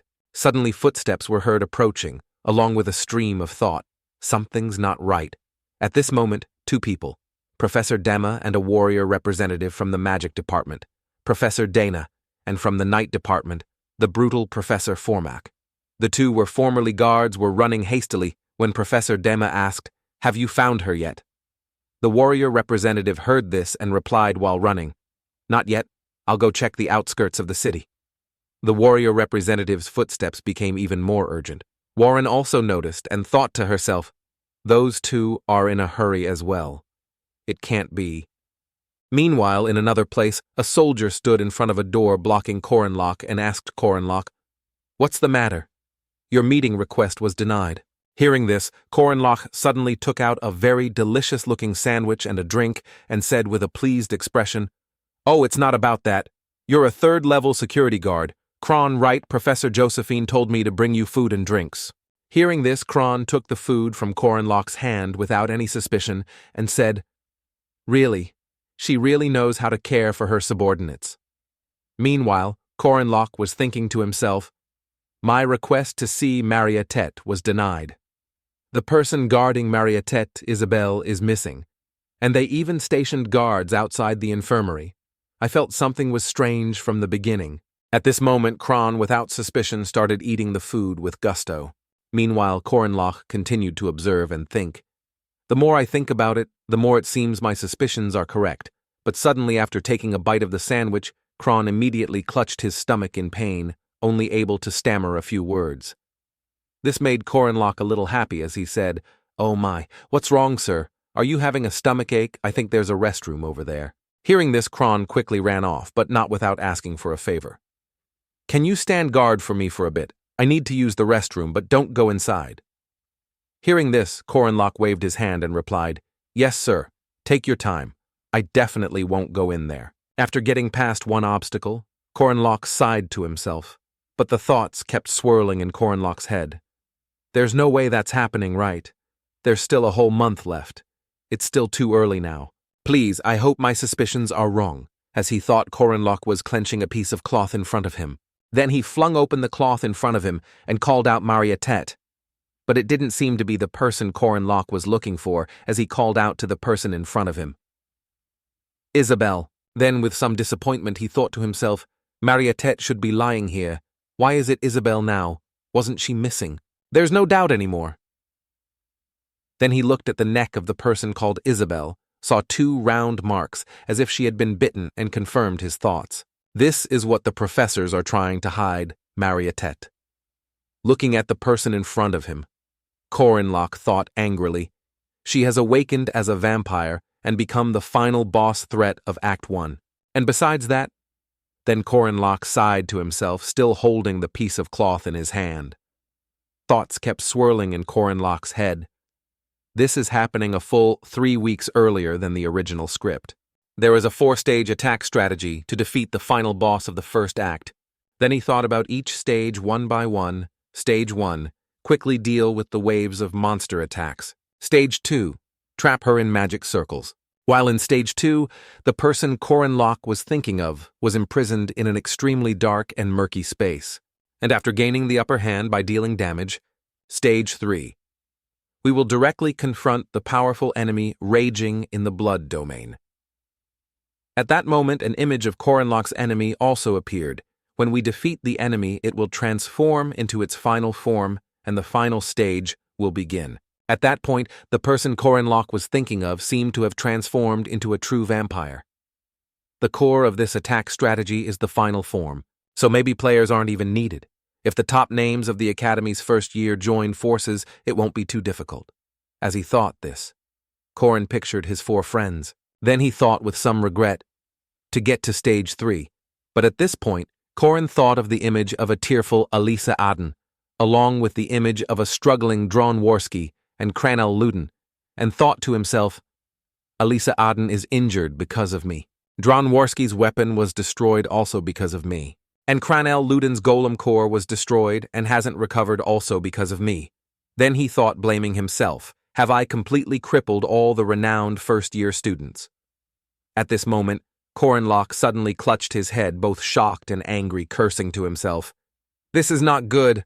I'm so screwed." Suddenly, at this moment, the image of a demonic vampire that Corinlock was thinking of appeared, and he thought to himself, In the original version, after encountering the murderous vampire in the City of Mist, Marietete attacked her roommate and went on a rampage afterwards. In my past life, after that happened, the scene now shifts to a dark house.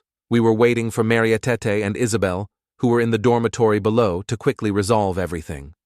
The scene Corinlock remembered then was all 5 members of Corin's faction waiting for Marietete and Isabel, but Park Si-hoo intentionally let Marietete escape. But thanks to me, everything is now a mess. Then he remembered the scene of Elisa being attacked and sent flying. Elisa had 8 broken bones. Grenell's golem was broken, so he was completely useless. The image of Grenell's broken golem was extremely disappointing. Suddenly, the image of Waran with her formidable power appeared, and he thought to himself, I did think of Waran, but I can't predict how the battle will change if she participates. So the scene shifts to a corner of the physical training room. At this moment, Corinlock said, Here's the work registration certificate, mercenary. This mission is especially difficult. I need to find and capture this person alive. Hearing this, Dronworski frowned and said, Are you crazy? The mercenary's principle is to only fight battles you're sure to win. Besides, you broke my sword, now I only have 2 left. But before he could finish, Corinlock cut in. The reward is 20 gold coins. If you still don't believe me, I'll leave this as collateral, 100% pure, no impurities. As he spoke, Corinlock introduced the soul dust card to Dronworski. Hearing this, Dronworski let out a sound interrupting Corinlock. At this moment, Dronworski suddenly frowned, realizing something, and said, You're a truly understanding boss. At this moment, the system suddenly displayed a notification Dronworski has joined your party. Hearing this, Corinlock showed great excitement. The scene shifts to the library. At this moment, Corinlock opened a book on a shelf and quietly observed. Suddenly, while Corinlock was engrossed in his book, Yule approached and hesitantly spoke. How did you know I thought all the records had burned to ashes with the forest? Hearing this, Corinlock also replied, I read about it in a book before. The alphabet you've been using is the Ogham alphabet, right? You're here to find it, aren't you? At this moment, Corinlock decisively closed the book and added, If you help me, I will teach you all of this magic. Hearing this, Yule became cautious, frowned, and asked, Tell me what I have to do. Instantly, the system displayed a notification. Again, Druid Yule has joined your party. Right after that was a very satisfied look from Corinlock. The scene shifts to the canteen. At this moment, Corinlock is trying to convince Locke and Jaeger, who are sitting in front of him. At this moment, Locke said, I'm forming a party. This mission will be difficult. The pay is low, and it's also very dangerous. There's a chance we'll have to face a particularly strong demon clan. Hearing this, Corinlock tried to persuade them, but if we succeed, we will gain honor and fame. Hearing this from Corinlock, Locke and Jaeger froze, stopping all their activities, which made Corin feel a bit awkward and think to himself, Is it too difficult? Suddenly, at this moment, Jaeger and Locke both changed their attitudes and spoke in unison. That sounds so romantic. Let us have a spot in your party. Hearing this, Corinlock happily and generously said, Great. They're obsessed with romance. Right after that, the scene shifts to a forest. Corinlock is leading Locke, Jaeger, Yule, and Dronworski. As he walked, Corinlock thought happily to himself, 1 sub-DPS, 1 healer plus the others is just enough power to get through stage 1. So we've met the minimum requirements. Then Corinlock smirked and said to himself, This is the best it can be for now. Suddenly, as he walked, Corinlock thought back to his meeting with Si-hoo, who had told him a few things. After that, she cried and ran into the forest. It took a lot of effort to find her. Who would have thought someone so strong would dig a tunnel in the forest and stay down there for a whole month? Thinking this, Corinlock's expression suddenly became resolute. He said she was hiding in the forest, and there's only one forest near Mercarva Academy. A moment later, at the hunting grounds, one of the people with Corinlock asked, Is she really here, Marietete? At this moment, Dronworski said, Master, I know the mission's objective, but how do we find her? Hearing this, Corinlock also replied, If we search, it might take years to find her. If you want to know, just go and ask. We'll find out one way or another. Don't worry. Right, hearing this, a slightly skeptical Yule frowned and spoke up. Actually, what do you already know? As soon as she finished speaking, Yule slammed her staff into the ground, creating a mystical green light along with her shout. Spirits guide us to her. As she finished speaking, a green aura rose from the ground, enveloping Yuel's body, filling it with spiritual energy. Seeing this, Locke was extremely astonished, and let out a cry, while Jaeger gripped Locke's shoulder and said with great excitement, "A whole swarm of spirits is gathering." As for Locke, seeing everyone's reactions, he thought to himself, judging by their reactions, there must be countless spirits responding to Yuel's call. As for me, I can't see anything. Thinking this, Locke scratched his face and said, "So have they found Marietet yet?" Hearing this, Yuel, Locke, and Jaeger were all startled and stammered, Yes. So hearing this, a curious Locke asked again, "What's wrong? What are you all looking at? Where is she?" Hearing this, all three of them, Locke, Jaeger, and Yuel replied in unison, "Right behind you." Hearing this, Locke reacted quickly, grabbing his staff and thrusting it at the monstrous creature that had appeared behind him. After just stabbing it from front to back, Locke turned and attacked a few more times, then cursed. "Damn it, what the hell, where did it come from?" But before he was done with the back, Dronzer shouted a warning, "In front of you, there's a monster." At that moment, a horde of monsters appeared out of nowhere in front of Locke. Seeing this, both Locke and Jaeger were a little panicked and said in unison, "Did Marietet turn into a monster?" Hearing this, Locke dismissed their thoughts. No way that's happening. Without much thought, Locke joined in attacking the monster with spiritual power from his book with great difficulty. Jaeger didn't sit still either, getting excited by the monsters in front of him and laughing with delight. "You dare to face me head-on, Jaeger, and just when I needed to warm up." Seeing this, Locke sensed the situation was not good and warned Jaeger, "Don't charge forward. They'll surround you." But Jaeger continued to advance towards the horde of monsters, so Locke shouted loudly, "Hey!" At this point, the situation was extremely dire, making Locke a little worried as he gave an order. "Take 3 steps back. Don't be hasty, just keep fighting, and their numbers will gradually decrease. Locke, you provide support from the back." "Okay?" Locke, who was at the back, heard this and replied, "Got it." Locke didn't forget the others and instructed Yuel, "You stay with Locke Drone. You know what you have to do without me telling you, right? Just don't push too far forward." Hearing this, Yuel, who was in the middle of her task, also followed Locke's command. Seeing Locke's calm actions, Yuel praised him inwardly. Even though he was attacked unexpectedly, he doesn't seem surprised at all. Not only that, he even laid out a reasonable plan and provided support. He's not just strong, he also has the experience of a captain and a strategist to command a team. At the same time, Locke and Dronzer joined forces, their swords working in unison to destroy the monsters. He's just like a commander who would have thought he's only a 5th-level knight. There must be something wrong with the Academy's ranking exam. At this moment, Locke and his blade combined their strength, preparing to annihilate the entire horde of monsters. Suddenly, while lost in thought, Jaeger loudly called out to Yuel, snapping her out of it. "Hey! I thought Marietet was supposed to be here. What's going on? I don't see her, only monsters." Hearing this, Yuel also stammered a reply. "Well, I just followed what the spirits told me." At this moment, Locke seemed to have figured something out and said angrily, "Is Marietet controlling them? Monsters don't hunt in packs like this, and they seem more aggressive than usual." While struggling to provide support, Locke also kept assessing the situation. But suddenly, Locke cut in. "That's not it. Marietet isn't the one pulling the strings behind them. It's not that easy for her. And even if she were controlling them, attacking randomly like this is not her style at all." As he spoke, Locke gave a proud look towards Marietet, showing his faith in her. Hearing this, Dronzer also spoke up. "Then why are these monsters attacking us?" Hearing this, Locke replied, "It's neither." Hearing this, the others were extremely confused and asked again, "What?" At this moment, a thoughtful Locke explained, "Every species of monster has its own hunting habits, but sometimes they fall into desperate situations that make them forget their instincts. For example, if there's something they can't deal with."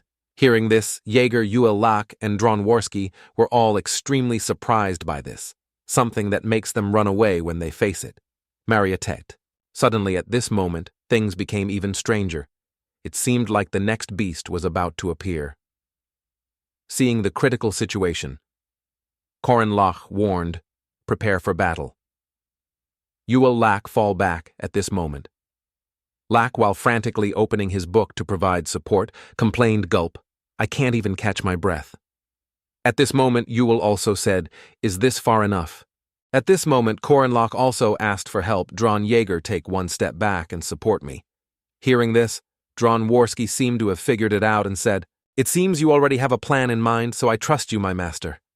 At this moment, Jaeger also chimed in, "Hey, is that one step your size or my size?" Suddenly at this moment, Korenlock, with a murderous look in his eyes and a determined expression, said, "I'll take the lead." At this moment, the system suddenly appeared. Third precept, I will save the world. Marietet Dunalef, plus 50% to all stats. Hearing this, Korenlock gradually understood what was happening and thought to himself, Marietet's fate, her impact on this world. These backup parameters are surely based on the scale of her future impact on the world, not the events of Act 1. As he thought, Korenlock tightly gripped the blade in his hand. At this moment, the system displayed a notification again, I will save the world. Take the first step to save the world and stop Marietet Dunalef. This conflicts with the first precept, don't be indifferent to the misfortune of others. At the same time, Marietet's figure also appeared with her demonic appearance. At this moment, the system also displayed a final message, save Marietet Dunalef, hero, Korenlock, good luck. Suddenly, at this moment, Marietet's demonic form suddenly started sobbing pitifully. Seeing this, a slightly worried Yule said, she's crying. Hearing and seeing this, Dron Warski was more clear-headed and warned them, it won't change anything. Just exterminate the demon clan. Suddenly, at this moment, a sword lunged towards Marietet at extremely high speed. But suddenly, Dron Warski saw something that made him wide-eyed in astonishment. At this moment, the sword was blocked by a protective shield, preventing it from attacking Marietet Dunalef. Seeing this, they were all astonished and said in unison, "What is that? I can't believe my great sword was blocked." Lack seemed to have realized it too and explained, "That's a blood sphere, a creation born from a vampire's blood.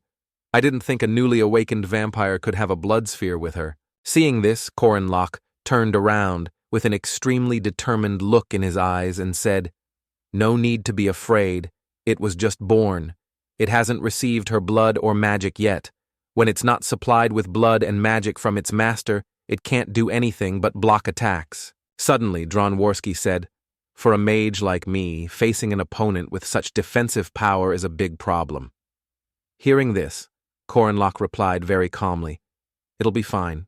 Don't worry." Suddenly, at this moment, Marietet's demonic form let out a loud shout and roared, "Get lost!" Seeing this, Korenlock reminded everyone, "It's a wide-area magic attack." Seeing this, Korenlock called out, "Yule." Hearing this, a very determined Yule started using her power and didn't forget to reply, "I know." While Yule was summoning the power of her domain, Korenlock said with a very smug look, "I don't know about other places, but this is a forest. This is my domain." As soon as he finished speaking, the power of the domain that Yule had created also formed a shield, protecting everyone instantly. At this moment, the system also displayed a notification. Attack speed increased.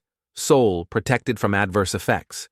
At this moment, Marietet Dunalef was blocked by the spirit shield wall created by Yule, which put Marietet in a difficult position. As for Yule, she struggled to resist and cried out. Seeing the situation, Jaeger asked with great worry, "What if that defensive wall breaks?" Hearing this, Lack chimed in, "Spit it out. What did you eat to say something like that?" As for Yule, she was struggling so hard that she gritted her teeth and frowned, thinking to herself, "Just that one attack cost me half my mana to maintain the defense. The vampire's toxic hunting ground effect is affecting me, but I have to endure it to give everyone a chance to attack." At this moment, the shield wall seemed unable to withstand Marietet Dunalef's power from the outside and was about to shatter. At this moment, Korenlock also realized and asked Yule, "You've reached your limit, haven't you?" At this moment, Korenlock stood up as if to reassure everyone while Yule saw Korenlock and remembered. He promised he would defeat this vampire. At this moment in Korenlock's hand was a dagger. Korenlock, while appearing calm, chuckled and said, "Just hold on a little longer, I'll finish her in 5 moves. Hearing this, an almost exhausted Yule panted and said, "Can you really do it?" Hearing this, Korenlock replied, creating a sense of reassurance for his team. Yeah, of course I can. At this moment, on Mariette Dunalef's side, she was also being restrained by some mystical power clutching her body in pain. At this moment, Corin Locke was quietly observing everything to find a way. The battle with the vampire Mariette is divided into 4 stages. Stage 1, when the surrounding monsters attack the player party. Stage 2, after defeating the monsters, Mariette will fight by herself. You need to face her from Stage 2 to Stage 4 to see her strongest spells cast. At that point, Mariette suddenly becomes more frenzied and monstrous. In other words, before the final stage, she still hasn't used her full power. At that point, Mariette Dunalef seems to have become a true vampire. It's similar to the game and my past life. Thinking this, Corin Locke held the blade in his hand, turned around, and gave instructions.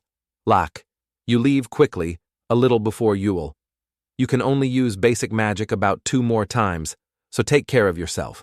Hearing this, Locke was extremely surprised by Corin's calculation and said, You even calculated that I understand. At this moment, Corin Locke also praised Yule good job. Once you've used up all your mana run as far as you can. Hearing this, Yule replied, All right, I'll deal with it then, until now. Although the attack range was very wide, it wasn't lucky. The truly dangerous thing. Suddenly, while Corin Locke was thinking, the shield wall could no longer withstand Mariette Dunalef's power from the outside and was about to shatter. At this moment, Mariette's power had also seeped through the cracks in the protective wall, making Corin think to himself, It's the alchemy spell that will happen afterwards she's coming. At this moment, Corin Locke waited with a determined look for Mariette's appearance. Suddenly, at that moment, the alchemy freezing spell was also used by someone to break the shield wall. At this moment, the shield wall seemed to have been shattered by the alchemy freezing spell. This made everyone look up in astonishment and fear. At this moment, Jaeger cried out in fear. The wall, it's collapsed. At the same time, Yule was relentlessly struggling, fighting back with prayers Mother Earth and the nutrients from plants and barley. O gods and insects, let ashes cover the world. At the same time, sounds appeared, Sail Ipen, Ur Watstite, and then the light of Yuel's summoned spirits also appeared more clearly. At this moment, a gust of wind came from nowhere, making Yule also realize and think to herself, The gods, they are responding. Although I was the one who wrote those ancient runes, only a pure-blooded druid can activate them. At this moment, Corin Locke also thought to himself, Although it's similar to ancient runes, it's a system language belonging to a different civilization. Suddenly, at this moment, roots and branches sprouted from the ground, shooting up with extremely fast speed. This made Corin Locke also realize and think to himself, It's the secret languages you can only get after completing the storyline of Yule, who always strives to become an ancient forest mage, the mage of the ancient forest nature's favorite child. The 1,000-year secret language only belongs to the people of the spirit-friendly clan. At this moment, both Jaeger and Dronzer were extremely astonished by everything before them, their eyes wide and mouths agape.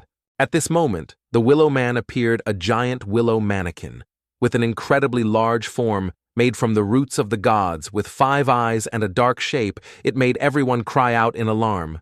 What is that? Seeing this, even Yule was no less astonished and exclaimed, That ancient rune summoned this thing. Hearing the surprise from Yule, Corin Locke chuckled to himself and thought, That's right. I cheated a bit to help her summon this, but in this situation there's no other way. Thinking this, Corin Locke called out Jaeger. There's one owlbear still alive, throw it to the Willow Man, quick. Hearing this, a very surprised Jaeger asked back, There's an owlbear still alive. Wow, you're amazing. There really is one left. Corin. Hearing the surprise from his teammate, Corin Locke showed a very satisfied attitude. Then he said to himself, I was prepared, even though they didn't notice while they were busy fighting. Thinking this, Corin Locke gave an order. Quick, throw it at the Willow Man's chest. Hearing this, Jaeger quickly acted and didn't forget to reply. All right. Suddenly, at this moment, the owlbear was defeated in an instant. It created a huge explosion that blew the owlbear to pieces. By burning the sacrificial offering inside the Willow Man's chest, it acted as the energy for this mannequin's summoning magic to work. At this moment, the Willow Man also stood up, and the explosion had no effect on its neck. At the same time, everyone shouted in unison, ordering the Willow Man go Willow Man. Instantly, the Willow Man obeyed and charged forward, attacking relentlessly. This seemed to affect Yule as well, as she clutched her chest and moaned in pain. Corinlock also realized this and thought to himself, it seems to be too much for her. It's really difficult for her to withstand summoning magic like this for several minutes. Thinking this, Corinlock spoke with great determination to remind and encourage her. Don't stop, Yule. If you stop, everyone will die. Hearing this, Yule seemed to be in so much pain. She was crying, but she still forced herself to say, I know I'll try. At this moment, the Willow Man stood in front of Marietet, which made Marietet let out a few disdainful cries, but it couldn't make Marietet's will to attack disappear. At this moment, Marietet let out a loud roar and at the same time shot out poisonous needles. Seeing the Willow Man being relentlessly attacked, her teammates worriedly asked Corin, is this okay? Hearing this, Corinlock replied, reassuring everyone, don't worry. At this moment, Corinlock thought to himself, the Willow Man isn't a living thing, it's just a mannequin. A few holes in its body won't kill it. And theoretically, in a fight between fire and ice, there's no way fire can lose. Meanwhile, Jaeger and Dronzer were watching the battle with great suspense. That's what I thought. Suddenly at this moment, a poison blade shot out by Marietet was rushing towards the Willow Man at extremely high speed. This made Corinlock's eyes widen in astonishment, as he thought to himself, that magic, it extinguished the Willow Man's flame. Also, at that moment, the Willow Man suddenly collapsed, making everyone scatter in fear. As for Corinlock, he frowned and gritted his teeth, worrying to himself, conventional wisdom is being completely overturned. This is special difficulty, Marietet Dunalef. Marietet Dunalef at this moment seemed to have truly transformed into a demon with her murderous appearance. At this moment, Yahello was also heavily affected and collapsed to the ground, clutching her chest in pain and crying out. Seeing this, Corinlock said, Yahello, fall back. It's all right now. Hearing this, Yahello stammered and asked back, what? But at this moment, Corinlock chimed in, your mana is gone. Being here now won't change anything. Hearing this, Yahello also understood the situation, said so, and quickly left the scene. I understand I'm retreating first. Seeing this, Jaeger asked with some worry, hey, can we do this on our own, Corin? At this moment, Corinlock also explained the situation to his teammates. Marietet has used all her wide area attacks. Now her magic has weakened. Do you guys know what that means? Hearing this, Jaeger asked back, puzzled, what? It's our time to strike. Suddenly, at this moment, Corinlock charged forward like a beast with a very pleased expression, which made Jaeger and Dronzer a little scared as they called out, hey, wait a minute. Right after that, both Jaeger and Dronzer also quickly followed. At this moment, the three of them were facing the true demon Marietet, who was relentlessly shooting out poison needles. At this moment, Dronzer also quickly used his move, Link Accelerate, and then immediately counterattacked, but it failed. This made Dron a little annoyed, and he cursed a few words. Damn it, this blood sphere is really tough. Suddenly, at this moment, Jaeger appeared from the sky with a very determined shout, I'm here, eat. This instantly Jaeger landed an attack on Marietet, creating a blinding flash of light. As for Corinlock, he also realized and was very pleased, chuckling to himself and saying, that's Jaeger's special attack, destructive piling. The damage the opponent takes will be stacked multiple times. He's really useful. I'm glad I called him to join the team. At this moment, after finishing his attack, Jaeger was very smug, chuckling to himself and saying, I've broken. You idiot, watch out right after praising him. Suddenly, at this moment, Marietet activated Stage 3, with her eyes glowing crimson like fresh blood. Instantly, Stage 3 appeared, Blood Domain. At this moment, the scene suddenly created a deafening explosion. At this moment, the blades, swords, and maces of Corinlock's teammates also suddenly fell freely with no one holding them. At this moment, Corinlock was also trying to resist the situation. But it seemed Corinlock also realized the current situation and thought coldly to himself, we're trapped in this barrier. As soon as the blood sphere was broken, it activated a trap, and now we're stuck in it. The warm sunlight seeped through the window, a gentle breeze making the curtains flutter lightly. In the slightly warm, sunny room, a young man sat dazedly alone on the bed. The young man's eyes suddenly opened with vigilance, letting out a soft sound.